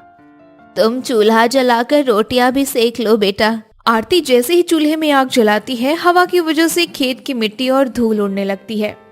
बाप रे, इतनी धूल उड़ रही है कि सांस लेना भी मुश्किल हो रहा है। चूल्हा कैसे जलेगा अब? घर की रसोई में तो कम से कम 4 दीवारें तो थी, यहाँ तो हवा के कारण चूल्हा जलाने में भी बड़ी परेशानी हो रही। हाँ माँ जी, धुएं से आंखें लाल हो रही हैं और धूप और गर्मी से तो पसीना आ रहा है। हाँ बेटा, चाह कर भी तबीयत के कारण मैं मदद नहीं कर सकती। कोई बात नहीं माँ जी, मैं कर लूंगी। आरती को परेशान होता देखकर राजेश उसके पास जाकर कहता है, आरती, तुम्हें धूप से परेशानी हो रही होगी, मैं तुम्हारे लिए कपड़ा टांग देता हूँ ताकि सीधी धूप तुम पर ना पड़े। खाना बनता है और सबका खाना होने के बाद आरती के चेहरे पर नींद और थकान साफ दिखने लगती है। बहू, तुम्हें तो बहुत नींद आ रही है बेटा। हाँ माँ जी, नींद और थकान की वजह से मेरा सिर चकरा रहा है, थोड़ी देर आराम करना चाहती हूँ। हाँ बेटा, सो जाओ, अभी चारपाई भी खाली पड़ी है। मैं और राजेश भी जरा खेत पर काम कर लेते हैं। माँ, मैं पेड़ से कच्चे आम तोड़ कर लाती हूँ, दोपहर में आम पन्ना बनाएंगे। आरती चारपाई पर लेट जाती है। उसकी आंख लगने ही वाली होती है कि शारदा की सहेली विनीता आ जाती है। अरे शारदा, मैंने सुना तुम्हारा पूरा घर गिर गया और तुम लोग यहाँ खेत में रह रहे हो। हाँ विनीता, अब बस क्या बताओ, कुदरत का कहर टूट पड़ा हम पर। बड़ी मुसीबत है, ला मुझे भी थोड़ी जगह दे, बड़ी दूर से चलकर आई हूँ, कमर टूट गई है मेरी। हे भगवान, एक ही तो चारपाई है, उस पर भी आकर बैठ गई, अब मैं कहाँ सोऊं? बहू, जा जरा चाची के लिए पानी लेकर आ तो। आरती पानी लेकर आती है और विनीता को देती है। काफी देर तक दोनों की बातें चलती हैं और आरती बैठी रहती है। रात को सोते समय, माँ जी, मैं यहाँ नीचे चटाई बिछाकर सो जाती हूँ। चारपाई पर इतने लोगों के बीच सोने में मुझे बहुत दिक्कत होती है। नहीं बहू, जमीन बहुत गीली है और यहाँ कीड़े मकोड़ों का भी डर है, तो नीचे मत सो बेटा। कुछ नहीं होगा, मैं सो जाऊंगी, मुझे बस खुली जगह चाहिए वरना मेरा दम घुट जाएगा। अच्छा ठीक है, जैसी मर्जी। आरती चादर बिछाती है और जमीन पर ही सो जाती है। कुछ देर बाद आरती को अपनी गर्दन पर कुछ रेंगता हुआ महसूस होता है और वो चीखती है, हे माँ, ये क्या है? ए भगवान, ये तो एक छोटा सा सांप है। देखा बहू, यहाँ जमीन पर सोना बिल्कुल भी सुरक्षित नहीं है। बहू, आज के बाद तू अपनी नहीं चलाएगी, अब तो चुपचाप चारपाई पर ही सोएगी। हाँ, और कोई बहस नहीं। आज जी, मैं चारपाई पर ही सो जाती हूँ। अगली सुबह आरती की कमर अकड़ जाती है और उसे अपनी किस्मत पर रोना आता है। हे भगवान, चारपाई पर सोना तो बड़ा कठिन है, ना ढंग से नींद आती है और ना आराम मिलता है। बहू, अब तो जल्दी से खाना बना ले, खेत में काम बहुत है। धुएं और गर्मी के बीच आरती फिर से चूल्हा फूंकने लगती है। राजेश भी वहीं बैठ जाता है। तभी रीतिका वहां आ जाती है। भाभी, खाना बन गया क्या? बड़ी भूख लगी है। एक तो मैं परेशान हो रही हूँ, ऊपर से इसको बस खाने की पड़ी है। बस थोड़ी देर में बन जाएगा रीतिका। ठीक है भाभी। राजेश जी, मुझे आपसे कुछ बात करनी है। कहो, क्या बात करनी है? क्या बात हो गई? राजेश जी, कब तक हम यूं चारपाई पर सोते रहेंगे? आरती, मुझे पता है तुम तकलीफ में हो। हम सब भी तो परेशान हैं। अब और बर्दाश्त नहीं होता मुझसे। गर्मी, धूल, कीड़े और ऊपर से ये एक ही चारपाई। लेकिन भगवान से प्रार्थना करने के अलावा और कर ही क्या सकते हैं? इतनी गर्मी में सब्जी के खेत में एक ही चारपाई पर सोने वाला ससुराल तो मैंने पहली बार देखा है राजेश जी। वो तो है, लेकिन हिम्मत रखो आरती, वक्त हमेशा एक जैसा नहीं रहता है। राजेश आरती को तसल्ली देकर शांत करता है। शाम को ताजा पानी लाने के लिए आरती कुएं की ओर चली जाती है, जहां गांव की और भी औरतें खड़ी हैं। बहू, तूफान में तुम्हारा घर टूट गया, सुनकर बहुत दुख हुआ। सुना है इतनी गर्मी में सब्जी के खेत में एक ही चारपाई पर पूरा ससुराल सो रहा है। हाँ चाची, मैं तो बहुत परेशान हो गई हूँ, लेकिन अब क्या कर सकते हैं। हम गरीबों की तो किस्मत ही ऐसी है, दिन रात एक करके सब्जियां उगाते हैं, फिर भी साहूकार इतने कम दाम पर लेता है। क्या? क्यों चाची? क्या हम इन्हें और कहीं नहीं बेच सकते? कैसे बेचेंगे बेटा, ना तो हम शहर में किसी को जानते हैं और ना कोई हमें जानता है। बस इसी बात का तो साहूकार फायदा उठाता है। लेकिन कोई तो ऐसा तरीका निकालना पड़ेगा ना कि हमारी सब्जियां सीधे शहर में बिके और हमें सही दाम मिले। तुम पढ़ी लिखी हो बेटा, तुम ही कोई रास्ता निकालो। आरती पानी भरकर वापस लौटती है। चारपाई पर बैठी एक लड़की को देखते ही उसके चेहरे पर चमक आ जाती है। मानसी, तुम यहाँ? आरती, कैसी है तू? मुझे आज पता चला यार तेरे घर के बारे में। बहू, मानसी कब से तेरा इंतजार कर रही है, जा इसके लिए कुछ लेकर आ। मानसी तो बैठ, मैं तेरे लिए अभी आम का पन्ना बना कर लाती हूँ। भाभी, आप अपनी सहेली से बातें करो, इन्हें खेत दिखाओ, मैं आम का पन्ना बना कर लाती हूँ। चल मानसी, मैं तुझे अपनी खेत दिखाती हूँ। वाह आरती, ये तो कितनी ताजी सब्जियां हैं। क्या तुम लोग इसमें केमिकल डालते हो? कुछ नहीं मानसी, हम तो बिल्कुल ऑर्गेनिक तरीके से उगाते हैं। देखिए गोभी, कितनी अच्छी खुशबू है ना इसकी। रीतिका आम का पन्ना लेकर आती है। मानसी एक घूंट पीती है और खुश हो जाती है। वाह यार, ये तो बहुत फ्रेश और टेस्टी है। आरती, पता है शहर में ऑर्गेनिक सब्जियों की बहुत मांग है, लोग इसके लिए मुंह मांगा दाम देते हैं। क्या फायदा मानसी, यहाँ तो साहूकार कौड़ियों के भाव लेता है। तो चिंता मत कर, मैं शहर में कुछ स्टोर्स को जानती हूँ, मैं तेरी इन सब्जियों को कुछ सैंपल लेकर जाऊंगी, उन्हें जरूर पसंद आएगा। मानसी सब्जियों के सैंपल लेकर चली जाती है। आरती के मन में एक नई उम्मीद जगती है। लेकिन अगले ही दिन साहूकार खेत में आ धमकता है और कहता है, कहाँ है महेश जी? सुनो, ये तुम्हारा घर टूट गया है। आइए साहूकार जी, क्या करे, हम पर कुदरत की मार पड़ी है। ठीक है, जो होना था वो तो हो गया। देख रहा हूँ कि तुम्हारी सब्जियां एकदम तैयार हो गई हैं। जी सेठ जी, तैयार तो हो गई है। तो फिर कल ही अपने आदमियों को मैं भिजवाता हूँ लेने के लिए। साहूकार जी, सब्जियां तो तैयार हो गई हैं, पर इस बार जरा रहम करना। हाँ सेठ जी, हमारा घर गिर गया, सिर छिपाने की जगह नहीं है, इस बार थोड़े ज्यादा पैसे दे देना। देखो, पैसे तो मैं उतने ही दे पाऊंगा जितना हमेशा देता हूँ। हम पर रहम कीजिए सेठ जी। देखो, ज्यादा नखरे करोगे तो सब्जियां खेत में ही सड़ जाएंगी, मेरे सिवा गांव में कोई और नहीं खरीदेगा। साहूकार जी, आप ये सब्जियां शहर ले जाकर 5 गुने दाम में महंगे बेचते हैं, फिर हमें इतना कम क्यों देते हैं? ए बहू, तू बीच में मत बोल। क्यों ना बोलूं, हम सही दाम ही तो मांग रहे हैं बस। तुझे क्या पता व्यापार क्या होता है?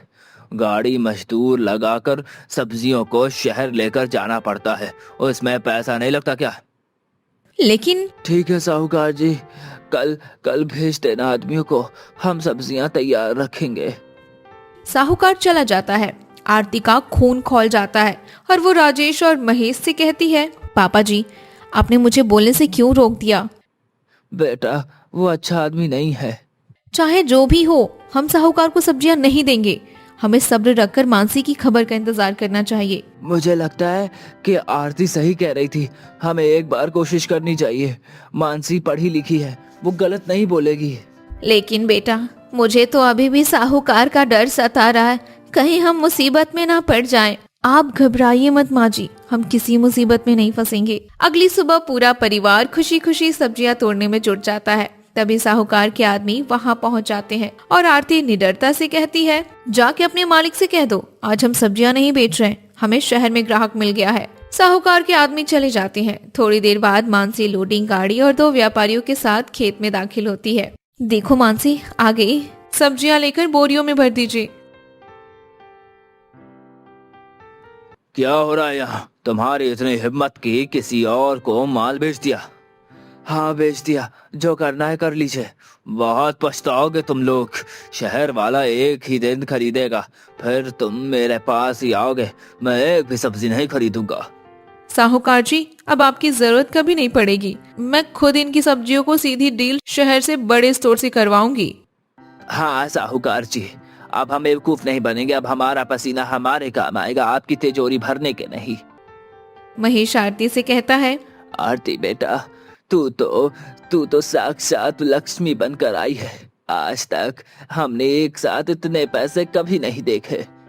बहू, मुझे माफ कर देना, मैं तो डर गई थी, पर तूने तो सबका ही नसीब बदल दिया।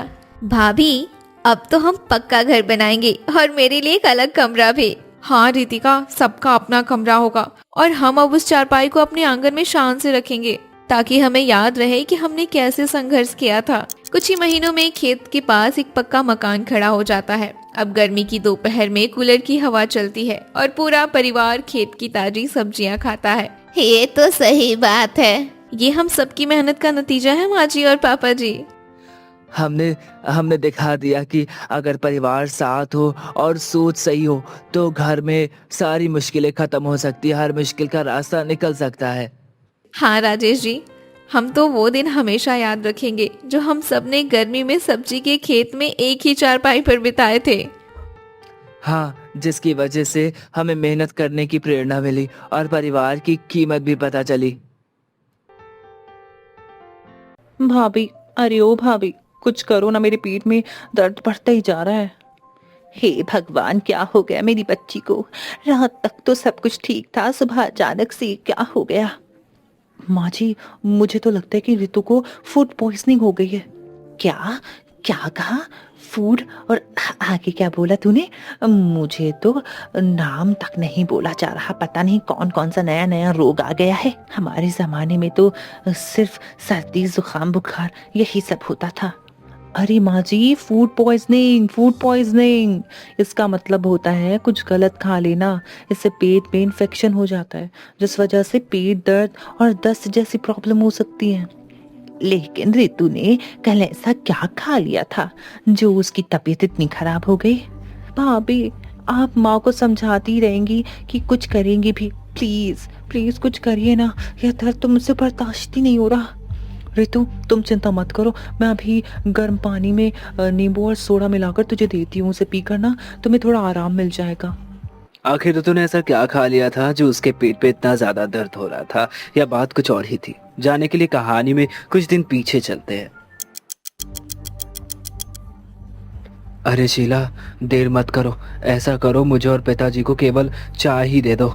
उसके बाद कुछ भी करती रहना। आज दुकान का माल लाना है, वो आने वाला है। मालिक ने जल्दी आने को बोला था, लेकिन लगता है इन रोटियों के चक्कर में देर हो जाएगी।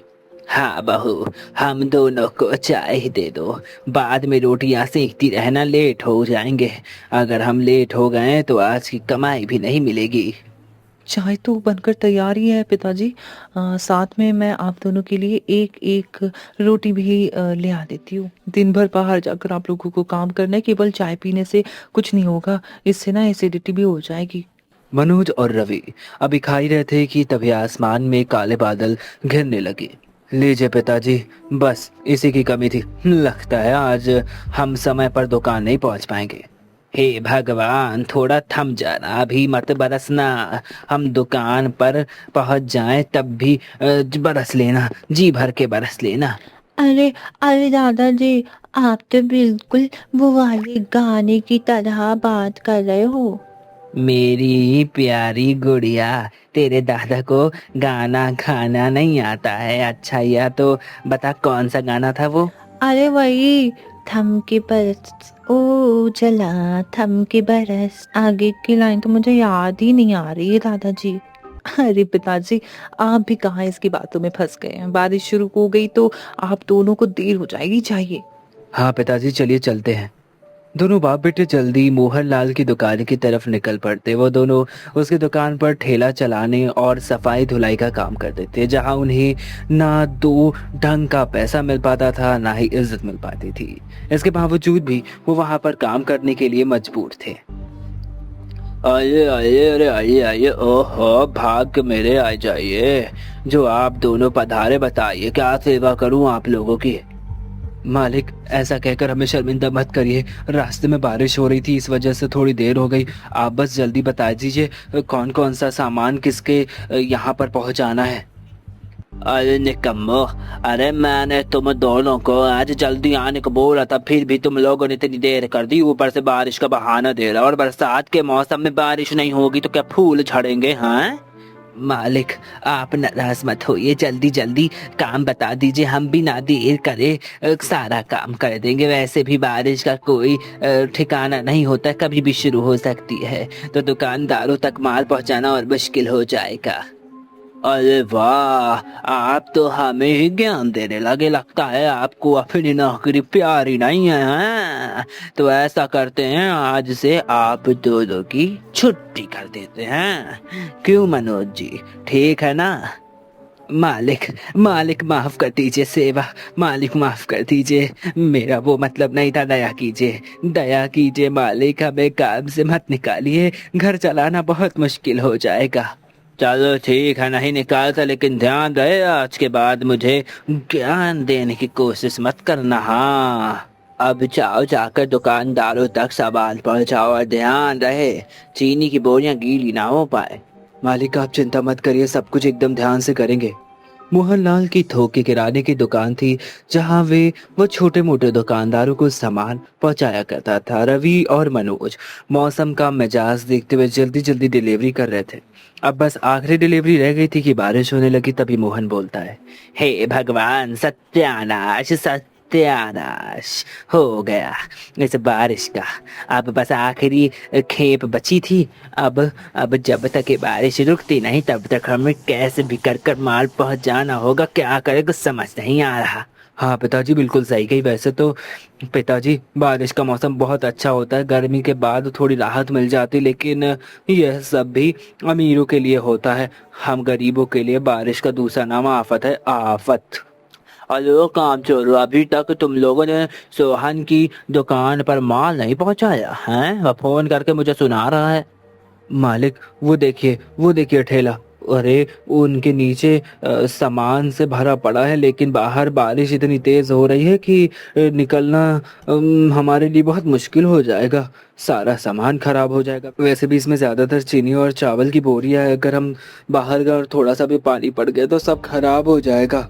अरे काम छोड़ो, जब तुम दोनों को मालूम है कि बारिश का मौसम है तो हाथ पैर जल्दी चलाना चाहिए था, है नहीं तो अब अगर सोहन लाल की पेमेंट नहीं आई तो याद रखना, तुम दोनों की आज की दिहाड़ी नहीं मिलने वाली।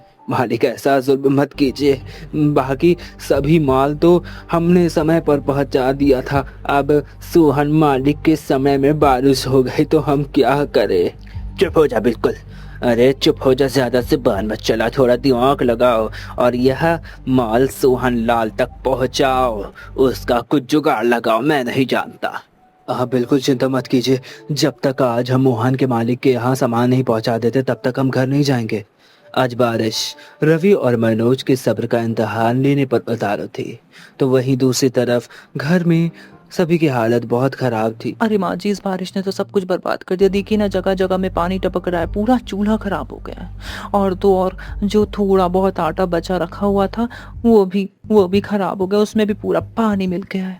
क्या करे बहू, तेरे ससुर और पति की कमाई भी तो इतनी नहीं होती कि बारिश में कुछ कर पाए, बारिश से पहले छत की मरम्मत कर पाए। हर साल यही सोचते रह गए, लेकिन कुछ हो ही नहीं पाया, कुछ समझ ही नहीं आ रहा है। अरे मम्मी, अभी ये गरीबी पुराण पढ़ने का समय नहीं है। जल्दी जल्दी हम सबको बाल्टी और बर्तन को पानी टपकने वाली जगह पर लगाना होगा, नहीं तो पूरा घर तालाब बन जाएगा। अरे अरे बुआ, बन क्या जाएगा, ये तो ऑलरेडी बन चुका है। वह देखो उस तरफ मम्मी के मसालों के डिब्बे पानी में तैर रहे हैं। हे भगवान, क्या आफत है। एक तो यहाँ सामान खरीदने के पैसे नहीं, ऊपर से दूसरी तरफ इस टपकती छत की वजह से जो था वो भी बर्बाद हो गया। हे भगवान, अब हम क्या करें। अरे बहू, तब की बात तब सोचेंगे, अभी तो इस टपकते हुए पानी को रोकना होगा। तू ऊपर जाकर छत पर प्लास्टिक शीट डाल दे और ऋतु घर में जमा पानी बाहर निकाल। शीला छत पर जाकर प्लास्टिक सीट बिठाती है, तो वहीं दूसरी तरफ रवि और मनोज भी ठेले पर लदे हुए सामान को प्लास्टिक से अच्छी तरह से कवर कर लेते हैं। मालिक, लगता है यह बारिश आज नहीं रुकने वाली, इसीलिए हमने सामानों को अच्छी तरह से प्लास्टिक के कवर में पैक कर दिया। इसे पहुंचा रहे हैं, जा रहे हैं। इससे ये होगा कि पानी अंदर नहीं जाएगा, कुछ भी सामान खराब नहीं होगा। और आप बिल्कुल निश्चित रहिए, थोड़ी देर बाद आप सोहन लाल से पैसे मांग सकते हैं। ठीक है, जल्दी जाओ, लेकिन ध्यान रहे सामान खराब नहीं होना चाहिए। हाँ, नहीं तो तुम्हारे पैसे कटेंगे। पिताजी, बारिश के कारण सड़कों की मिट्टी एकदम चिपचिपी हो गई है, बहुत फिसलन भरी मिट्टी हो गई है। आप ध्यान दीजिएगा, सही से चलिएगा, कहीं पैर ना फिसल जाए। अरे बेटा मेरी छोड़, तू अपना ध्यान रख। एक दूसरे से बातें करते हुए, एक दूसरे को संभालते हुए सोहन लाल का सामान पहुंचाकर वह वापस आ जाते। मालिक, हमने सारा सामान सोहन जी के पास पहुंचा दिया है, वो भी सही सलामत। अब आप हम दोनों को आज की दिहाड़ी दे दीजिए ताकि हम भी घर जा सके। मालिक, अगर हो सके तो थोड़ा चावल और दाल भी दे देते, ताकि बारिश में दूसरी जगह से राशन न खरीदना पड़े। क्यों रे रवि, मेरा गोदाम तुझे धर्म खाता नजर आता है क्या? हाँ, जो कभी आटा नहीं तो कभी चावल मांगता रहता है। नहीं मालिक, मैं तो बस यूं ही कह रहा था। यदि संभव नहीं है तो रहने दीजिए। मोहनलाल से 200 की दिहाड़ी के सिवा दोनों बाप बेटों को कुछ नहीं मिलता है। बेटा, आज तो बड़ी देर हो गई, घर पर सभी लोग राह देख रहे होंगे, जल्दी जल्दी कदम बढ़ाने होंगे। सब्जियां और किराने का सामान भी तो लेना है। पिताजी, इन 200 रुपए में हम क्या क्या ले पाएंगे, मुझे तो कुछ समझ में नहीं आ रहा है। भगवान ने हमें जन्म देकर कोई गलती तो नहीं करती है। बेटा, हिम्मत नहीं हारते, जीवन में संघर्ष ही संघर्ष भरा पड़ा है। बस हमें अपने कर्मों पर ही रहना, अपने कर्म अच्छे करना, बाकी ऊपर वाला तो देख ही रहा है, सब उस पर छोड़ दे। बहू, थोड़ी चाय बना दे, थोड़ी थकान हो रही है आज। जी पिताजी, आप दोनों कपड़े बदल लीजिए, तब तक मैं चाय बढ़ा देती हूँ। अरे ऋतु, आज छत से पानी टपकने लगा था क्या? हाँ पापा, हमारा घर मिनी स्विमिंग पूल बन गया था, जिसमें मम्मी के मसाले की डिब्बे भी स्विमिंग कर रहे थे। अरे मेरे प्यारे बच्चों, अपने दादाजी को भी बताओ आज तुमने क्या क्या किया।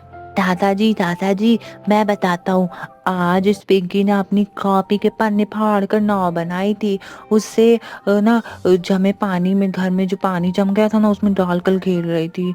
इसे समझाओ दादाजी, कॉपी के पेज को बर्बाद ना करा करे। अरे दादाजी, बस एक ही पेज फाड़ा था। ये मोनू का बच्चा कब से सभी से ही शिकायत लगा रहा है। सभी आपस में बातें कर रहे थे, तभी दरवाजे पर दस्तक होती है। तू रहने दे बहू, मैं जाकर देखती हूँ इतनी रात गए कौन आया है। अरे कांता जी, आप इतनी रात गए, कहीं कुछ काम है क्या? अरे भाई, काम वाम क्या था, वह तो मैं तुम्हारे लिए छोले लेकर आई थी। सुबह बहू ने छोले भटूरे बनाए थे, तो काफी छोले बच गए, तो मैंने सोचा तुम्हें भी दे दूं। हाँ, अरे कांति जी, इसकी क्या जरूरत थी? हमारे घर में खाना बन चुका है, आपने आने में थोड़ी देर कर दी। अरे सावित्री जी, वैसे भी तेरे घर में क्या ही बना होगा, वही सूखी रूठी रोटियां बनी होंगी और वही दाल। ये ले, सभी को थोड़ा थोड़ा खिला देना, थोड़ा मन बदल जाएगा।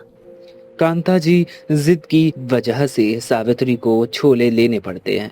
अरे माँ, यह कांता आंटी क्या करने आई थी यहाँ? कुछ नहीं बेटा, बस हमारा मजाक उड़ाने आई थी। उसे मालूम है कि हमारे घर में अभी इतने सारे लोग हैं, फिर भी इस छोटी सी कटोरी में छोला लेकर आई है। वाह वाह, और ये भी बासी, बदतमीज औरत। जाने दो ना सावित्री, दूसरों के कारण अपना मूड क्यों खराब करना। हाँ नहीं तो, और वैसे भी भले ही हम गरीब हो, लेकिन हमने आज तक कभी किसी को बासी खाना नहीं खिलाया और ना खुद खाया, और बचा हुआ खाना भी नहीं खाया है। हाँ पिताजी, बरसात के मौसम में तो ताज़ा ताज़ा खाना ही सही रहता है, वरना बीमारी की चपेट में आने का डर रहता है। चलिए, आप सभी, काफी देर हो गई है, अब खाना खा लीजिए। सभी खाना खाने बैठ जाते, लेकिन बच्चे खाना देखकर मुंह नाक सिकोड़ने लगते। तभी पिंकी बोलती है, क्या मम्मी, यह तो लौकी की सब्जी है, मुझे लौकी नहीं पसंद। हाँ मम्मी, मुझे भी लौकी नहीं पसंद, लेकिन कोई बात नहीं, मैं खा लूंगा। और पिंकी, तू भी खा ले, कल मम्मी हमारे लिए आलू के पराठे बनाएगी, आलू के पराठे, है ना मम्मी? हाँ मेरे बच्चों, जरूर बनाऊंगी आलू के पराठे। हाँ। अरे कोई नहीं, कांता काकी के छोले को हाथ तक नहीं छुआ किसी ने। हाँ, ऐसा करती हूँ, मैं ही खा लेती हूँ। रितु चुपके से जाकर कांता के लाए हुए छोले खा लेती, लेकिन छोले बासी होने के कारण उसे फूड पॉइजनिंग हो जाती और अगले दिन उसे पेट दर्द होने लगता है, उल्टियां भी होने लग जाती हैं और वो परेशान रहती। तभी रितु बोलती है, भाभी, अरे ओ भाभी यार, बहुत तेज दर्द हो रहा है, कुछ करो ना, मेरे पेट में बहुत दर्द हो रहा है, बढ़ता ही जा रहा है। हे भगवान, क्या हो गया मेरी बच्ची को? कल रात तक तो बिल्कुल ठीक थी, आज अचानक सुबह क्या हो गया? माँ जी, मुझे लगता है कि रितु को फूड पॉइजनिंग हो गई है। अरे क्या बोला तूने, फूड पॉइजनिंग? अरे भाई, इसका क्या मतलब होता है? समझ ही नहीं आ रहा। हमारे जमाने में तो सर्दी जुकाम बुखार यही सब हुआ करता था। अरे माँ जी, फूड पॉइजनिंग का मतलब कुछ गलत खा लेना, उससे होता है ये ना, पेट में इन्फेक्शन हो जाता है, जिस वजह से पेट में दर्द होने लगता है, दस्त होने लगती है। भाभी, बहुत तेज दर्द हो रहा है, माँ को समझाती रहोगी कि कुछ करो भी प्लीज जल्दी से कुछ करिए ना, बहुत दर्द हो रहा है, बर्दाश्त ही नहीं हो रहा है दर्द मुझसे। रितु तुम चिंता मत करो, मैं अभी गर्म पानी में नींबू और सोडा मिलाकर लाती हूँ, उसे पीकर तुम्हें थोड़ा आराम मिल जाएगा। वह सब तो ठीक है, लेकिन तू मुझे बोल रही थी गलत खाना, आखिर इसने क्या खा लिया? वो माँ, मैंने कांता काकी के लाए हुए वो छोले खा लिए थे। रितु, क्या तू छोटी बच्ची है तो तुझे अपने कुछ पता नहीं है? तुझे अपनी जीभ में कंट्रोल नहीं है? अरे अब बता रही है तू, पिता और भाई काम पर चले गए, अब तेरे लिए दवाइयाँ कौन लाएगा है? और वो भी तू सोच, दवाइयों के पैसे कहाँ से आएंगे? क्या करूँ इस लड़की का, मुझे तो कुछ समझ नहीं आ रहा। माँ जी, आप परेशान मत होइए, मैंने रितु को नींबू सोडा का पानी दे दिया है, थोड़ी देर बाद ना उसका दर्द सही हो जाएगा, उससे राहत मिल जाएगी। नींबू सोडे का पानी पीकर रितु को थोड़ा सा आराम मिलता है। वहीं दोनों बच्चे बाहर खेलने में जिद करने लगते हैं। तभी मोनू, मम्मी, मैं और पिंकी बाहर खेलने के लिए जा रहे हैं। ठीक है बच्चों, जाओ खेलो, लेकिन ध्यान रखना, बारिश बहुत तेज है, अगर तेज बारिश हो गई तो अंदर आ जाना, ठीक है? दोनों बच्चे बाहर खेल ही रहे थे कि तभी कांता जी के घर के बच्चे भी बाहर निकल आते हैं। आ जाओ आ जाओ आ जाओ भैया, आ गया है, आ गया भाई, आपकी गली में गर्मा गर्म छोले भटूरे वाला आ गया। अरे भाई, एक बार खाओगे तो बार बार बुलाओगे। हाँ, आपका अपना गोपाल छोले भटूरे वाला। अरे रिंकी, देख ना, छोले भटूरे वाला आया है। अरे दीपू, कल ही तो मम्मी ने छोले भटूरे बनाए थे, आज फिर से?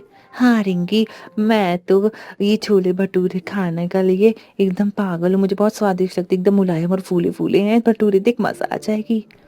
क्या कहा? छोले भटूरे वो क्या होते हैं? तुम्हें छोले भटूरे नहीं पता? अरे जाकर अपनी मम्मी से पूछो, वह तुम्हें बताएंगी कि छोले भटूरे क्या होते हैं। अरे पिंकी, कल रात आती तुम सबके लिए छोले लेकर गई थी ना, तुमने नहीं खाए क्या? तुम्हारी दादी ने तो सुबह से बचा हुआ जो छोला था वो ला कर दिया था, और हम सब बासी खाना नहीं खाते हैं। अरे शुक्र मनाओ कि तुम्हें हम लोगों ने वो बासी वाला छोला दे दिया, वरना तुम्हें तो कुछ नहीं मिलता। ऐसी तुम्हारी औकात नहीं कि तुम छोले भटूरे खाओ। चलो रिंकी, हम दोनों चलते हैं, बड़े आए बासी खाना नहीं खाने वाली गरीब कहीं के। भैया भैया, तुमने दीपू से गुस्से में क्यों बात की? देखा, वो दोनों अपने घर चले गए। कोई बात नहीं पिंकी, मैं हूं ना, तू मेरे साथ खेल।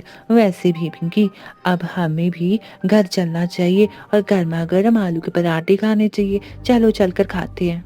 लेकिन भैया, मुझे तो इस ठेले वाले के छोले भटूरे खाने हैं। देखो ना, कितनी अच्छी खुशबू आ रही है। पिंकी अंदर चल। अरे बच्चों, खेल लिया तुम दोनों ने, अब आ जाओ जल्दी से, आकर खाना खा लो। दादी दादी, मुझे छोले भटूरे खाने हैं। बाहर गली में ठेले वाला आया है, उसके ठेले में ना बहुत स्वादिष्ट अच्छी अच्छी कुछ कुछ आ रही, मुझे वही खाना है। अरे बेटा, बरसात में बाहर का खाना नहीं खाते, नहीं तो रितु बुआ की तरह तुम्हारा भी पेट खराब हो जाएगा, है ना, दर्द होने लगेगा। माँ माँ दादी, हम बाहर का खाना खाने को मना कर रही हैं। मुझे बाहर का खाना खाना है, तो मेरे लिए घर पर ही छोले भटूरे बना दो फिर। दीपू और रिंकी की मम्मी ने भी कल बनाए थे। तुम तो हमारे लिए कुछ नहीं बनाती हो, केवल दाल चावल रोटी सब्जी यही बनाती रहती हो। पिंकी, तेरी जुबान आजकल बहुत ज्यादा चलने लगी है। चुप हो जा, चुप हो जा। जो बनाए चुपचाप खा ले, वरना 2 घंटा लगाऊंगी, एक थप्पड़ मारूंगी जोर का, सारा जिद करना निकल जाएगा। मार लो थप्पड़, नहीं मार लो आप मुझे थप्पड़, लेकिन मुझे छोले भटूरे ही खाने हैं, मुझे छोले भटूरे ही खाने हैं। शीला गुस्से में पिंकी को एक चाटा जड़ देती है, जिसके बाद पिंकी और सोनू चुपचाप खाना खाते हैं। वही दूसरी तरफ मोहनलाल के गोदाम में रात हो गई थी। रात हुई, बारिश की वजह से सब कुछ बर्बाद हो चुका था, पानी भर चुका था। तभी मोहनलाल चिल्लाते हुए बोलता है, अरे अभी तुम दोनों बाप बेटे थोड़ा जल्दी जल्दी हाथ चलाओ, नहीं तो सभी बोरियां शाम होने वाली है भाई, पहले दूसरे गोदाम में पहुंच जानी चाहिए। हाँ मालिक, आप चिंता मत करिए, हम काम जल्दी करेंगे। पिताजी, आप केवल बोरियों को सहारा देकर उतारने का काम करिए, बाकी का बाहर ले जाने का काम और थैली में रखने का काम मैं कर लूँगा। बारिश की वजह से ज़मीन फिसलन भरी हो चुकी है, अगर कोई हादसा हो गया तो हम बहुत परेशान हो जाएंगे। रवि अपने पिता को अभी समझा ही रहा था कि मनोज जी का पैर फिसल जाता है और वह सामान लेकर नीचे गिर जाते हैं। हे भगवान, हे भगवान, हे मेरा पैर। अरे पिताजी, मैंने कहा था कि आप इधर मत आइए। देखा, गिर गए ना, लाइए अपना हाथ दीजिए। आय आय हाय हाय, अरे बेटा बहुत दर्द हो रहा है। ओहो, उठा नहीं जा रहा। अरे बाप रे, लगता है लगता है पैरों में बहुत ज्यादा चोट आ गई है। लो, अब इनका नया नाटक शुरू हो गया भाई। अरे जब पैरों में ताकत नहीं है तो काम करने क्यों आ जाते? सत्यानाश कर दिया मेरे सामानों का है, नहीं तो अब इसकी भरपाई कौन करेगा? अरे मालिक, शांत हो जाइए। एक तो पिताजी के पैरों में इतनी दोस्त से चोट लग गई है और आपको बस अपने सामान की पड़ी है। क्या आपकी नजरों में इंसानों का कोई मोल नहीं?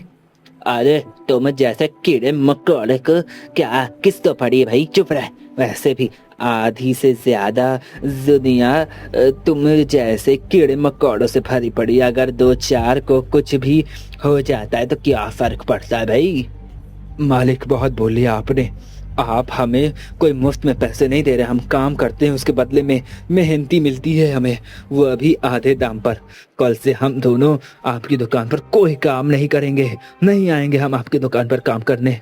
अरे जहाँ इंसानों को इंसान नहीं समझा जाता, वहाँ अपना खून जला के क्या फायदा? अरे हाँ भाई, जाओ जल्दी जाओ, निकल जाओ। देखता हूँ तुम दोनों को कौन काम देगा। आखिर में रोते हुए, गिड़गिड़ाते हुए, हाथ फैलाते हुए मेरे पास ही आना है तुम दोनों को। रवि अपने पिताजी को ठेले पर लेटा देता है और वापस घर आ जाता है। सावित्री उनका हाल देखकर बोलती है, अरे बेटा, इन्हें क्या हुआ? कुछ नहीं माँ, कीचड़ में इनका पैर फिसल गया था, थोड़ी सी चोट आ गई है। तुम इनका ध्यान रखो, मैं और शीला पास के क्लिनिक में जाकर आते हैं। शीला, मैंने माँ से कहने को तो कह दिया कि पास के क्लिनिक में जाते हैं, लेकिन पैसे नहीं है, मैं क्या करूँ, कुछ समझ नहीं आता। क्यों, क्या हुआ? आज आप दोनों की दिहाड़ी नहीं मिल पाई? रवि शीला को गोदाम के पास हुई सारी बात बताता है। आप लोग चिंता मत कीजिए, मेरी एक दोस्त नर्स है, वो पास की क्लिनिक में काम करती है, हम वहाँ चलते, हो सकता है वो कुछ मदद कर दे। शीला अपनी दोस्त मीनल से मदद मांगती है। मनोज जी के पैरों को देखने के बाद मीनल कुछ दवाइयाँ लिखती है। शीला, आंचल के पैरों में फ्रैक्चर तो नहीं है, लेकिन मोच जरूर आई है, और गर्म पट्टियां बांध देती हूँ और कुछ दवाइयाँ लिख देती हूँ जिससे इन्हें आराम मिल जाएगा। बस ध्यान रखना कि अपने पैरों में ज्यादा जोर ना दे। ठीक है मीनल, चल मैं तुझे तेरे क्लिनिक तक छोड़ देती हूँ, तुझसे कुछ बातें भी कर लूंगी। चल आजा, दवाइयाँ भी वहीं से ले लूंगी, चल आजा, जल्दी से आजा। अरे शीला, तेरे ससुराल का इतना बुरा हाल कैसे? वह सब छोड़ मीनल, बीती बातों को दोहराने से कोई कुछ नहीं होने वाला सिवाय दर्द के। हाँ, क्या बताऊं। अगर तुझे सच में मेरी इतनी चिंता है तो यह बता कि तू मेरी मदद करना चाहती है। तू मेरे लिए कोई काम ढूंढ देना मीनल। देख शीला, मेरे पास तेरे लायक कोई काम नहीं है, लेकिन हाँ, तेरे पति के लायक ज़रूर काम होगा। मैं जिसके क्लिनिक में काम करती हूँ ना, वहाँ पर एक नया हॉस्पिटल बनाया है, तो वहाँ के लिए ईमानदार सिक्योरिटी गार्ड की तलाश है। डेली के ज़्यादा तो नहीं, लेकिन 500 रुपये मिल जाएंगे। तो कहे तो रवि जी के लिए मैं बात करूँ। मीनल, मीनल तुझे नहीं मालूम तूने मेरे लिए क्या किया है। तेरा ये एहसान मैं कभी नहीं भूलूंगी। चल अच्छा ठीक है, ज़्यादा सैंडी मत हो। मैं तेरे सामने ही डॉक्टर सर से बात करके देखती हूँ, रवि जी के बारे में नौकरी पक्की करवाती हूँ। उसके बाद हम दोनों दोस्त मिलकर छोले भटूरे खाएंगे। वैसे भी बरसात के मौसम में छोले भटूरे खाने का तो मज़ा ही कुछ और है। मीनल अपने क्लिनिक में बात करके रवि की नौकरी पक्की करवा देती है। अरे वाह शीला, सर ने रवि जी को कल ही आने के लिए बोल दिया है। अब तो तेरी सारी टेंशन खत्म है। अब चल सामने ठेले से चलकर छोले भटूरे खाते हैं। नहीं मीनल, तू खा ले, मेरा मन नहीं है। शीला क्या बात है, तुझे छोले भटूरे तो बहुत पसंद है, आखिर क्या बात हो गई जो तू मना कर रही है? अब तुझसे क्या छुपाना। वो बात कुछ ऐसी कि घर में काफ़ी दिनों से बच्चों को छोले भटूरे खाने हैं। वो बहुत जिद करे, लेकिन पैसे की तंगी की वजह से मैं बना ही नहीं पा रही हूँ। ऐसे में कैसे भी करके मुझे, हाँ, ये क्या ही कर सकती हूँ। मैं नहीं खा सकती छोले भटूरे जब तक मेरे बच्चे नहीं खाएंगे। तो यह बात है। अच्छा सुन, पहले हम दोनों दुकान से मैदा, चने और तलने के लिए तेल खरीदेंगे, ताकि तू आज रात अपने बच्चों के लिए छोले भटूरे बना सके। उसके बाद तू मना नहीं करेगी, ठीक है? लेकिन मीनल तू इतना सब कुछ, अरे बुद्धू, तेरे बच्चों का मुझसे भी कोई रिश्ता है ना। शीला की आंखों में खुशी के आंसू आ जाते हैं। वह सामान लेकर घर आती है, सभी को और रवि की नई नौकरी के बारे में बताती है और चने फूलने के लिए पानी में डाल देती है। तभी शीला बोलती है, पिंकी, मोनू, आज मैं तुम सबके लिए छोले भटूरे बनाऊंगी। अरे वाह, अरे वाह, फिर तो नई नौकरी मिलने की खुशी दुगनी हो गई है, दुगनी। वाह भाभी, इतनी तेज भूख लगी है, गर्मा गर्म छोले भटूरे खाने में तो मजा ही आ जाएगा। हाँ बहू, रवि को और रितु बिल्कुल सही कह रहे हैं। हाँ, नई नौकरी मिलने की खुशी में और बरसात में छोले भटूरे का तो मजा ही कुछ और है। आज शीला के ससुराल में सभी बहुत खुश थे। रात होती है, पूरा परिवार एक साथ बैठकर छोले भटूरे खाता है। अरे वाह, बहुत बहुत बहुत अच्छे बनाए हैं। वाह, तुम्हारे हाथों में तो साक्षात अन्नपूर्णा माँ है। उनका ही वास है। कितने स्वादिष्ट छोले भटूरे बनाए हैं, मजा ही आ गई। हाँ बहू, तेरे पिताजी बिल्कुल सही बोल रहे हैं। इतने गरम और फूले फूले भटूरे मैंने कभी नहीं खाए। अरे मम्मी, आप तो बेस्ट हो, बेस्ट। कल मैं दीपू और रिंकी को बताऊंगी कि मेरी मम्मी ने भी छोले भटूरे बनाए हैं। हाँ भाभी, मैं छोले भटूरे खाकर तो मेरा दिमाग में बस एक ही बात आई है। बोलो तो क्या बात है? भाभी, मैं यही सोच रही थी कि भैया तो कल सिक्योरिटी गार्ड की नौकरी पर जाएंगे, ऐसे में हमारा ठेला तो खाली ही रहेगा, तो क्यों ना हम उस ठेले पर छोले भटूरे बनाकर बेचें। ऐसे में कुछ इनकम भी हो जाएगी और इसके लिए आपको कहीं दूर जाने की ज़रूरत भी नहीं पड़ेगी। बात तो तुम्हारी बिल्कुल सही है रितु। घर पर रहकर सबकी देखभाल करते हुए यह काम मैं कर पाऊंगी।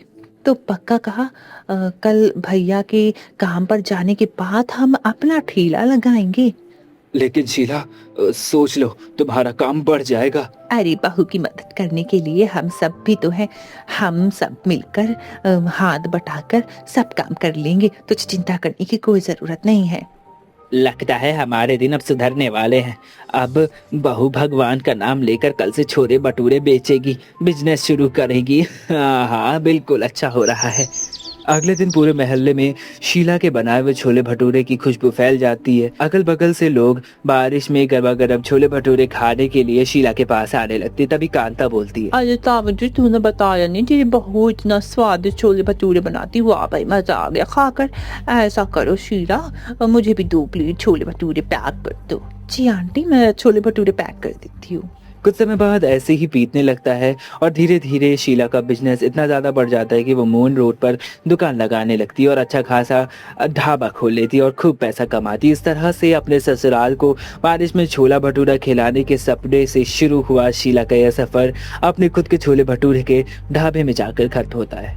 ऐसी और मनोरंजक कहानियों के लिए हमारे चैनल को सब्सक्राइब करें और अगली कहानी किस टॉपिक पर देख रही है, अब कमेंट सेक्शन में ज़रूर बताएं। धन्यवाद।